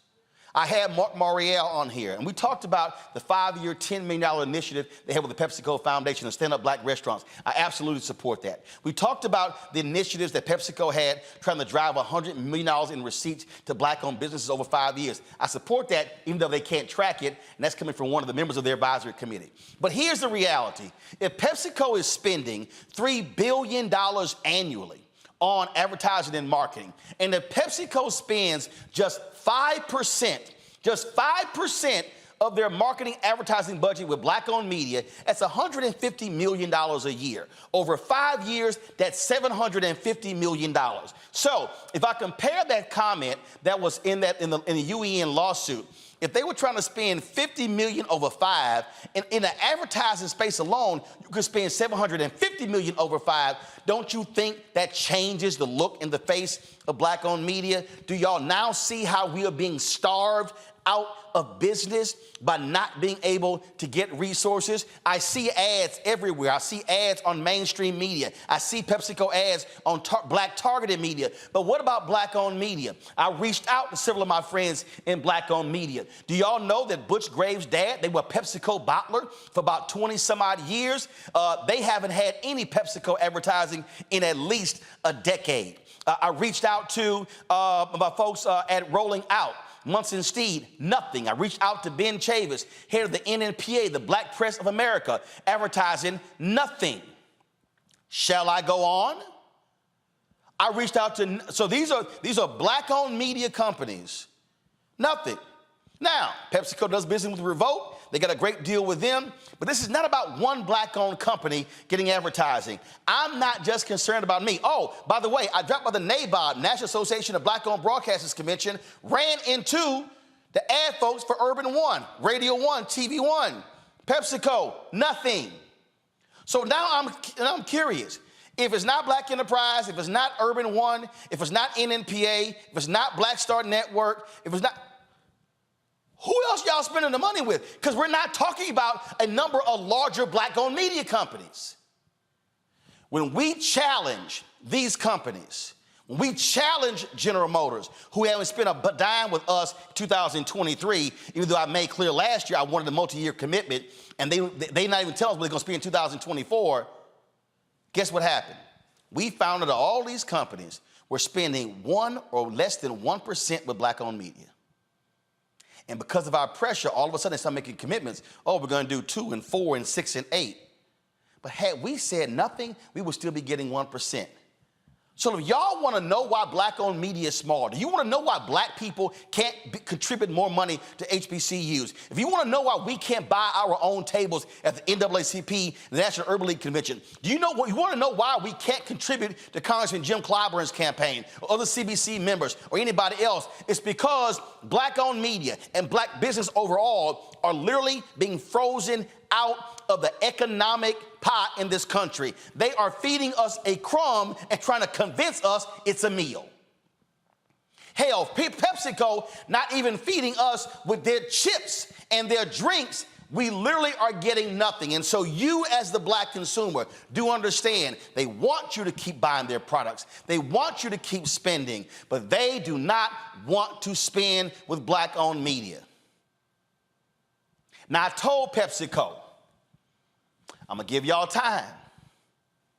I'm going to give y'all time. I think 2.5 years is long enough. And I said, I'm doing this show. We don't get to where we are if black folks remain quiet. Operation Breadbasket was not about that. Reverend Leon Sullivan was not about that. And I'm telling y'all right now, and let me be real clear, I have absolutely nothing to lose because they gave me no money 2 years ago, no money last year, no money last month, no money last week, no money yesterday. And this is not about, oh, Roland, you just want to get some money. Here's the deal. I can't hire more reporters. Do y'all know I would love to have 1 or 2 reporters whose sole job is to cover the 58 members of the Congressional Black Caucus? I can't afford it because then we can't get the advertising. But you know what I see? When I go to CBCF, I see all these companies spending money on parties. But are you supporting the Black-owned companies who are doing the work the other 364 days a week? What I'm trying to get everybody listening to understand is that we are never going to have robust Black-owned businesses as long as corporate America, these major brands, and the ad agencies are freezing us out of the $322 billion being spent annually. You are the consumer. There are at least 8 or 10. Go through them real quick. So I spend money.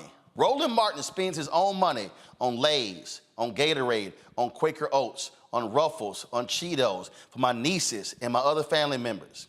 That means that I, as an individual, am literally spending more money on an annual basis than what PepsiCo is spending with me and 5 other Black-owned media outlets. That literally makes no sense for a company with a $232 billion market cap. Scott Bolden, nothing changes if we stay silent. And people tell me, man, why you gotta call these companies out? We did the right thing, Scott. We had the meetings. We put the presentations together. We showed capacity. We showed what we can do. We showed other clients that we've done it with. And they still literally ignore us.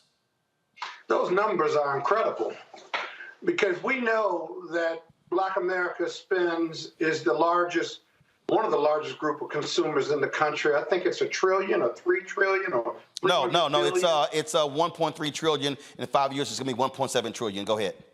Close enough. It makes the case. But you know, Roland, as I listen to your report, I'm sitting there thinking there's a lot of arrogance on the part of these companies. Yep. Because we don't make them spend with Black media because they almost presume that Black America, as consumers and big consumers, they're going to buy our products anyway. They're not going to listen to this particular show and say, I'm going to stop buying those products because Black people have gotten comfortable being in that consumer space.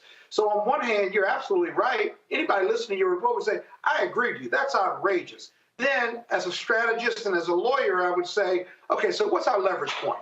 How do we compel compliance or compel just some leverage on making them spend more with Black media simply because Black people consume their products? Well, Scott, I tweeted this out yesterday. I'd love to get your thoughts, Robert. I said there are 2 ways to impact these folks: class action lawsuit and boycott.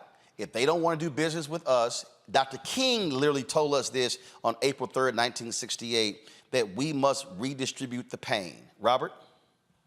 Well, I think particularly PepsiCo, we might need to be boycotting that in general because of diabetes and everything else and heart disease. I think we need to boycott a lot of those products just off top. But you're completely correct, Roland, and we have to start exercising economic power.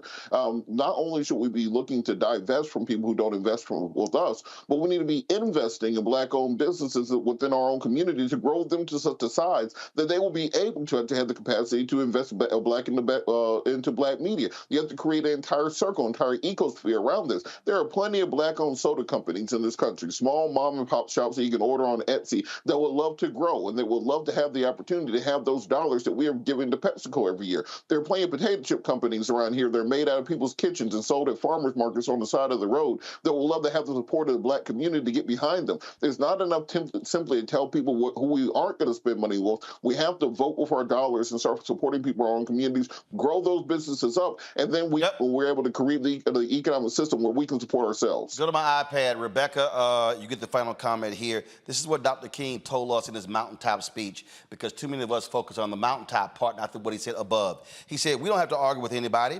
We don't have to curse and go around acting bad with our words. We don't need any bricks and bottles. We don't need any Molotov cocktails. We just need to go around to these stores, into these massive industries in our country and say, God sent us by here to say that to you that you're not treating his children right.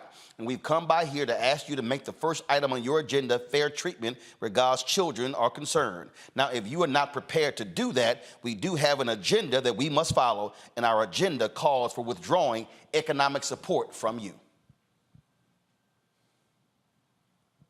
Rebecca?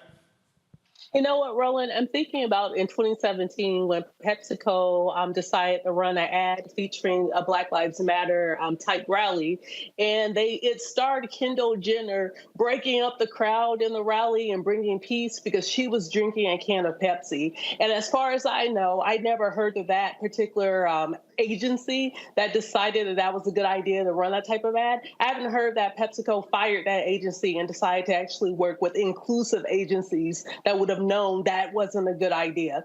So I would say that PepsiCo has a history, and they need to prove that they care about their consumers, that they care about their Black consumers, and not just keep doing business as usual, because it simply isn't working. My last point here, I need Black board members to also be far more aggressive. Being on the board is not just you collecting a check or getting stock options. It's you being a voice there. John H. Johnson and Earl Graves and others did not fight to increase more Black people on boards of directors for those African Americans to get paid while other Black folks do not. There's a collective call that you must be involved with, and Dr. King in that same speech talked about when we as Black people move as a collective. And so, PepsiCo, I would love to hear from you. So would Black Enterprise. So would Urban One. So would the NNPA. So would Rolling Out. So would other Black-owned media. But let me be perfectly clear. Do not think for a second that I'm going to stop just with PepsiCo. I'm going to use this platform and use this voice to call out ad agencies and companies by name who refuse to do business with us. Dr. King made it perfectly clear that's what we're supposed to do, and I can guarantee you I'm not going to stop. Coming up next, we'll talk with Congressman Jim Clyburn about the drama on Capitol Hill dealing with these crazy House Republicans getting rid of Kevin McCarthy as the Speaker of the House. You're watching Roland Martin Unfiltered right here on the Black Star Network, Black owned, all day, every day.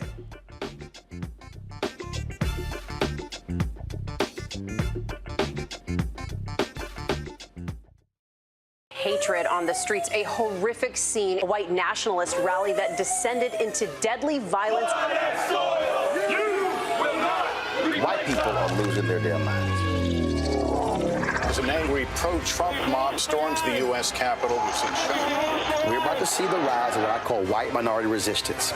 We have seen white folks in this country who simply cannot tolerate Black folks voting. I think what we're seeing is the inevitable result of violent denial. This is part of American history. Every time that people of color have made progress, whether real or symbolic, there has been what Carol Anderson at Emory University calls white rage as a backlash. This is the rise of the Proud Boys and the Boogaloo Boys. America, there's going to be more of this. Here's all the Proud Boys, guys. This country is getting increasingly racist in its behaviors and its attitudes because of the fear of white people. The fear that they're taking our jobs, they're taking our resources, they're taking our women. This is white fear.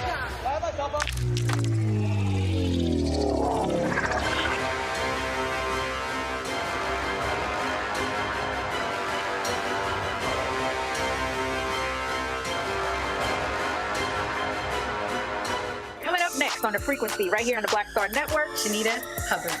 We're talking about the ride or die chick. We're breaking it down. The stereotype of the strong Black woman. Some of us are operating with it as if it's a badge of honor. Like you even hear Black women like aspiring to be this ride or die chick, aspiring to be this strong Black woman killed at their own expense. Next on The Frequency, right here on the Black Star Network. What's up, everybody? It's your girl, Latasha from the A. And you're watching Roland Martin Unfiltered.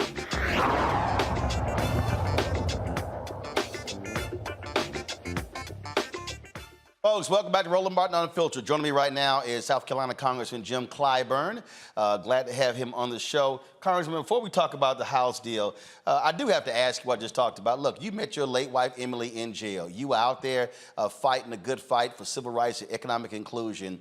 How shameful is it that here we sit, look, you're 83 years old, I'm 54, turned 55 in November. Here we sit in 2023, and we literally are still talking about trying to get more than 0.5% or 1% of these companies that do business in our community, but then don't want to do business with us, like PepsiCo.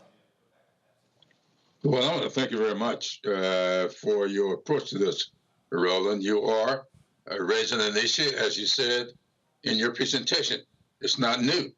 You've quoted pretty extensively from Dr. King, who raised these issues way back in the 60s. He talked about being able to sit down at a lunch counter, but being able to purchase the hamburger or whatever you're sitting down there for. That said to me way back then that our focus had to be more than the social side. The economics of this is very, very important.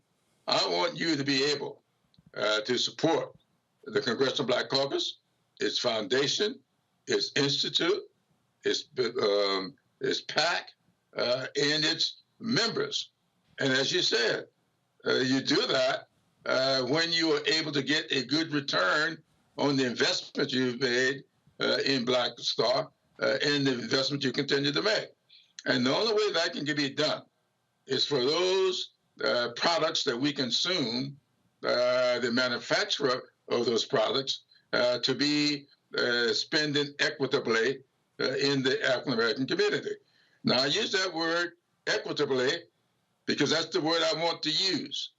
I'm not talking about equality here. I'm talking about equity. And that's what we have to focus on. That's it. That's it. Equity. That's it. You're absolutely right. And the thing here, Congressman, look, people need to understand, you and I talk about this on the federal level. The federal government spends $1 billion on advertising, and the same thing as well.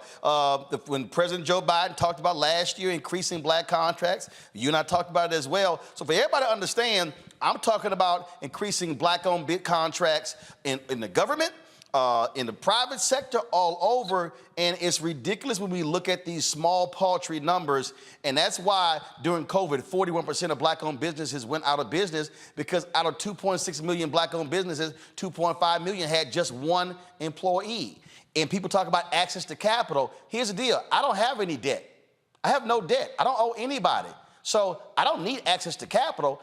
I need contracts. If I get contracts, I now got capital. Absolutely. And that's how money turns over. In the African American community, it's got to get there first. Yep. You can't turn it over 4, 5, 6, or even 7 times unless it gets there in the beginning. And when it doesn't get there, it's nothing to turn over. And so all of the businesses that we have in the African American community, from private to public, they rely upon these dollars getting into the pipeline to begin with. And that's where we are lacking tremendously. And we, in the Congressional Black Caucus Institute, are beginning to focus a little more on that. And I think you're going to see much more focus in the not-too-distant future. Absolutely. Because we've got to. Absolutely. And look, when I met with Senate Democrats, I told them they need to be having a congressional hearing calling these ad agencies to the meeting. And I'm talking about Dentsu, Group M, WPP, all of them, to question them on their lack of advertising, because I'm telling you, we're getting screwed by these agencies, but the brands, I told them, it's your money you're sending them, so y'all should be doing more as well. And so we're definitely going to continue that. Let's talk about this speaker battle. Boy, yesterday was some of the dumbest stuff I've ever seen in my life. And how offended are you to see these folk on Fox News and these Republican commentators and Republicans mad at Democrats for not saving Kevin McCarthy's behind? That ain't y'all job. It has never been our job. It has always been the majority party gets the chance to organize the House. When we were in the majority, We organized, and I want to point out for your listeners here today, you got to understand the so-called close number that McCarthy has. This exact same number that we had when we were in the majority. Exact same number. In fact, I was the majority whip. It was my job to count the votes. And I can tell you, there were times during that process because of absentees, because of deaths or resignations, when we were down to 3. Not 4 or 5, but 3. And we never had that kind of calamity in the House because we were always focused on the people's business. And when it came time for us to carry out our own personal agenda, it was nothing for Speaker Pelosi, Steny Hoyer, and myself to sit down and work out what we needed to do to keep our caucus together. And nobody is as diverse. No caucus in the history of the United States of America is more diverse than the Democratic caucus is today. We got all kinds of religions, Catholics and Protestants and Jews and Gentiles. We've got Muslims, Buddhists, all these in that caucus that we have today of 200, now 212 people. We got all those religions in there. And if you go beyond that, we've got every social strata that you can think of represented in that caucus, all, and more so than the other side. They don't have 58 African Americans in their caucus like we've got. They don't have 8. And so when you got this kind of diversity, you've got to spend time listening to people, helping them get the kinds of reach the goals that they want to reach so they will help you get yours. The problem on the Republican side, they won't listen. I was talking for a week, maybe more than that, saying all McCarthy has to do is to sit down with Hakeem Jeffries and look at these numbers and come together with some kind of a bipartisan approach. I was talking to people on the Republican side, and there were Republicans over there waiting for an opportunity to coalesce with some Democrats to keep stability in the House. For some reason, McCarthy wouldn't do it. And then, when he finally decided to put a bill on the floor, he lost over half of his caucus. But he got all but one of the Democratic caucus. That's how we passed that bill last Saturday. And then he goes on Face the Nation on Sunday and blames y'all. And blamed the Democrats for having caused it. The next morning, that's not the way you said thank you for helping pass my bill. That was not our bill. Our bill had Ukraine in it. He took that out. He put the bill on the floor to guarantee what 47 days, everybody's saying 45, but I think 47 days in the bill. And then he put in the disasters, and that was great. And so that was putting the people over the politics. So Democrats came in and voted for him. He put up 210 votes. 2 people were absent because of emergencies, and 1 person voted no, and we put up about 213 votes, 211. We voted 208, I believe, for him. So this is when I saw that Sunday morning, I said, my goodness, why would he do this? Why would he say that? So now you have Jim Jordan and Steve Scalise, who've thrown their hats in the ring and said they're going to run for Speaker. And Steve Scalise, isn't he the guy who actually said, and then they got some of them talking about they may even try to put Trump in as Speaker. And isn't Scalise to say he's David Duke without the baggage? And then you got crazy Jim Jordan. I mean, Lord, we got more crazies on the way. Yeah, you know, I listened as the debate was taking place on the other side. If you notice on yesterday, we stayed out of their way. We let them do their thing. And you had Republican against Republican, the whole country getting a chance to see on the floor of the House the kind of stuff we see almost every day in committees. You saw a little bit of it last week when you had them having this hearing on whether or not to impeach Joe Biden. They brought in 4 witnesses, 3 of whom came from them and 1 from the Democrats. What happened? All 3 of their witnesses said that they did not have anything close to what is required to impeach a person. Their witnesses said that. So that was a prelude to what you saw yesterday on the floor. So we stayed out of their way, and I was listening to the debate. Now, one of those people you just put up there, what's his name, Emmer? Yeah, Tom Emmer. I listened to his debate, and he kept saying, Republican only, Republican only. That's not what the people want. We got more than just Republicans in this country. We got Democrats, we got independents, we got non-affiliates. These people deserve to be a part of this process as well. And for him to tell you up front, if you elect me Speaker, it's going to be Republican only. Go back and listen to his debate on yesterday, and you'll see what I'm talking about. Because I'd heard a lot about this guy. I said, I'd like to know more about him. And then I listened to his speech. I said, well, I don't think I need to know much more about him. Well, the Speaker Pro Tem, I got to get the last thing from you. This new little dude, he throws out Steny Hoyer and former Speaker Nancy Pelosi out of their offices. Speaker Pelosi said she didn't treat former Speaker Denny Hastert that way when he was no longer Speaker. Like, that's really the first thing that you do as the Speaker Pro Tem? Retribution against Dems? Sound like somebody got a Napoleon complex. Well, you know, I saw that last night, and I read some things about that this morning. And it's retribution is part of what this is all about. Their leader is running around the country saying to every gathering, I am your retribution. They picked that up. Their whole thing is to mimic Trump. And they may not see what I see or feel what I feel. I can tell you, getting on and off airplanes as I did today, listening to people in the airports as I do, Trump is losing credibility fast. A lot of people, sometimes they walk by me in the airport and almost whisper. Don't want anybody else to hear. Keep doing what you're doing. You got more friends out there than you think.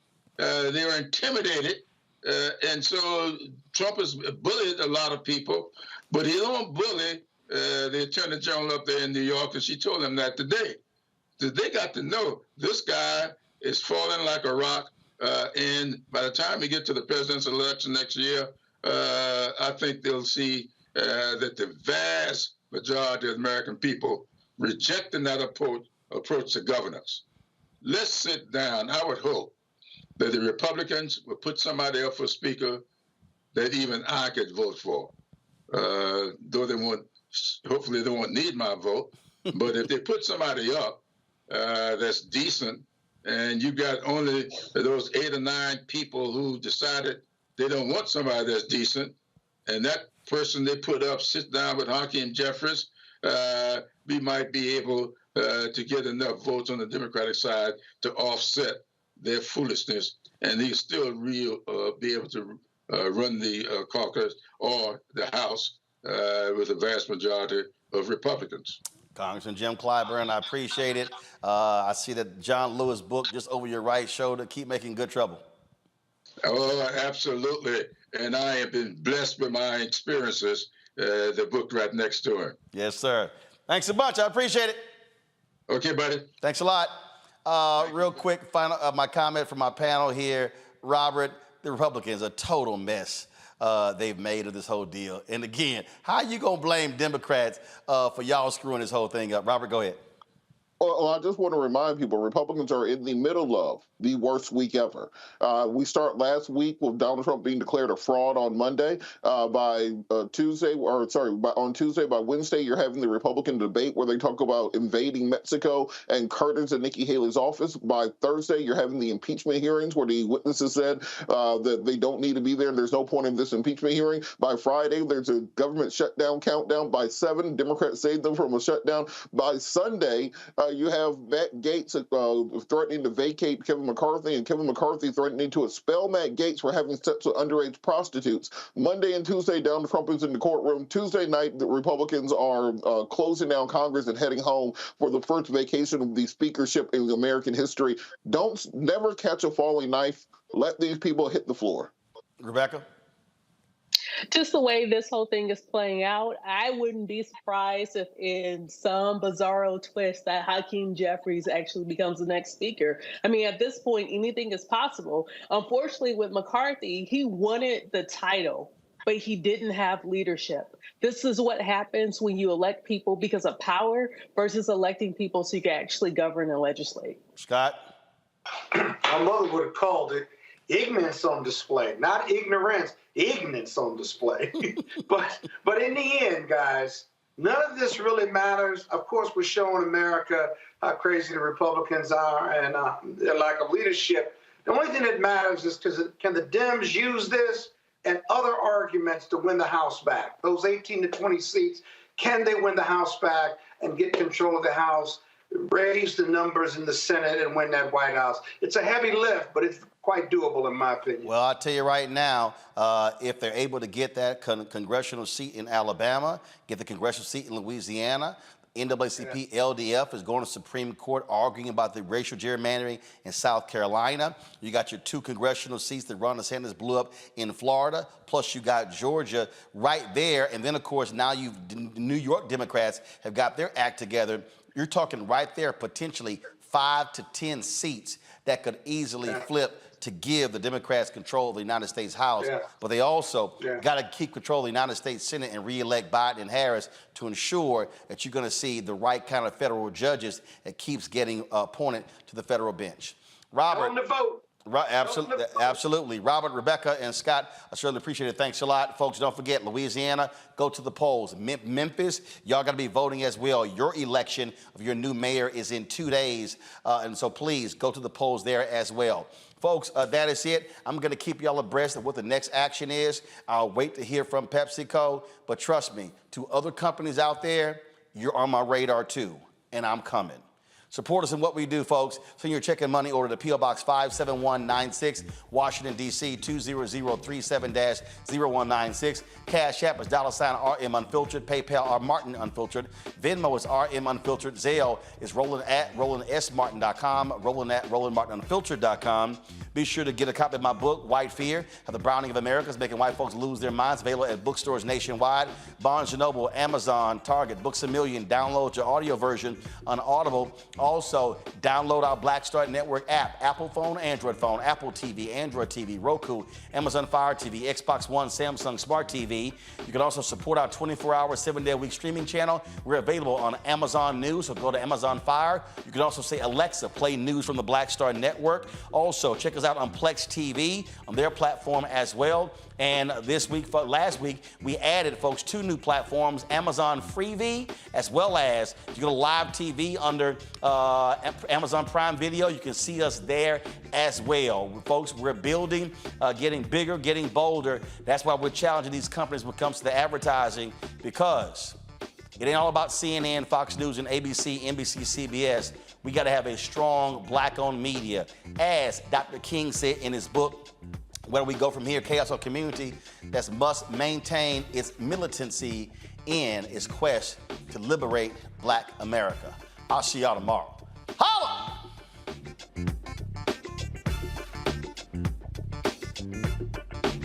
Folks, Black Star Network is here. Hold no punches! I'm real revolutionary right now. Support this man, Black Media. He makes sure that our stories are told. Thank you for being the voice of Black America, Roland. Stay black. I love y'all. All momentum we have now, we have to keep this going. The video looks phenomenal. See, there's a difference between Black Star Network and Black-owned media and something like CNN. You can't be Black-owned media and be scared. It's time to be smart. Bring your eyeballs home. You dig?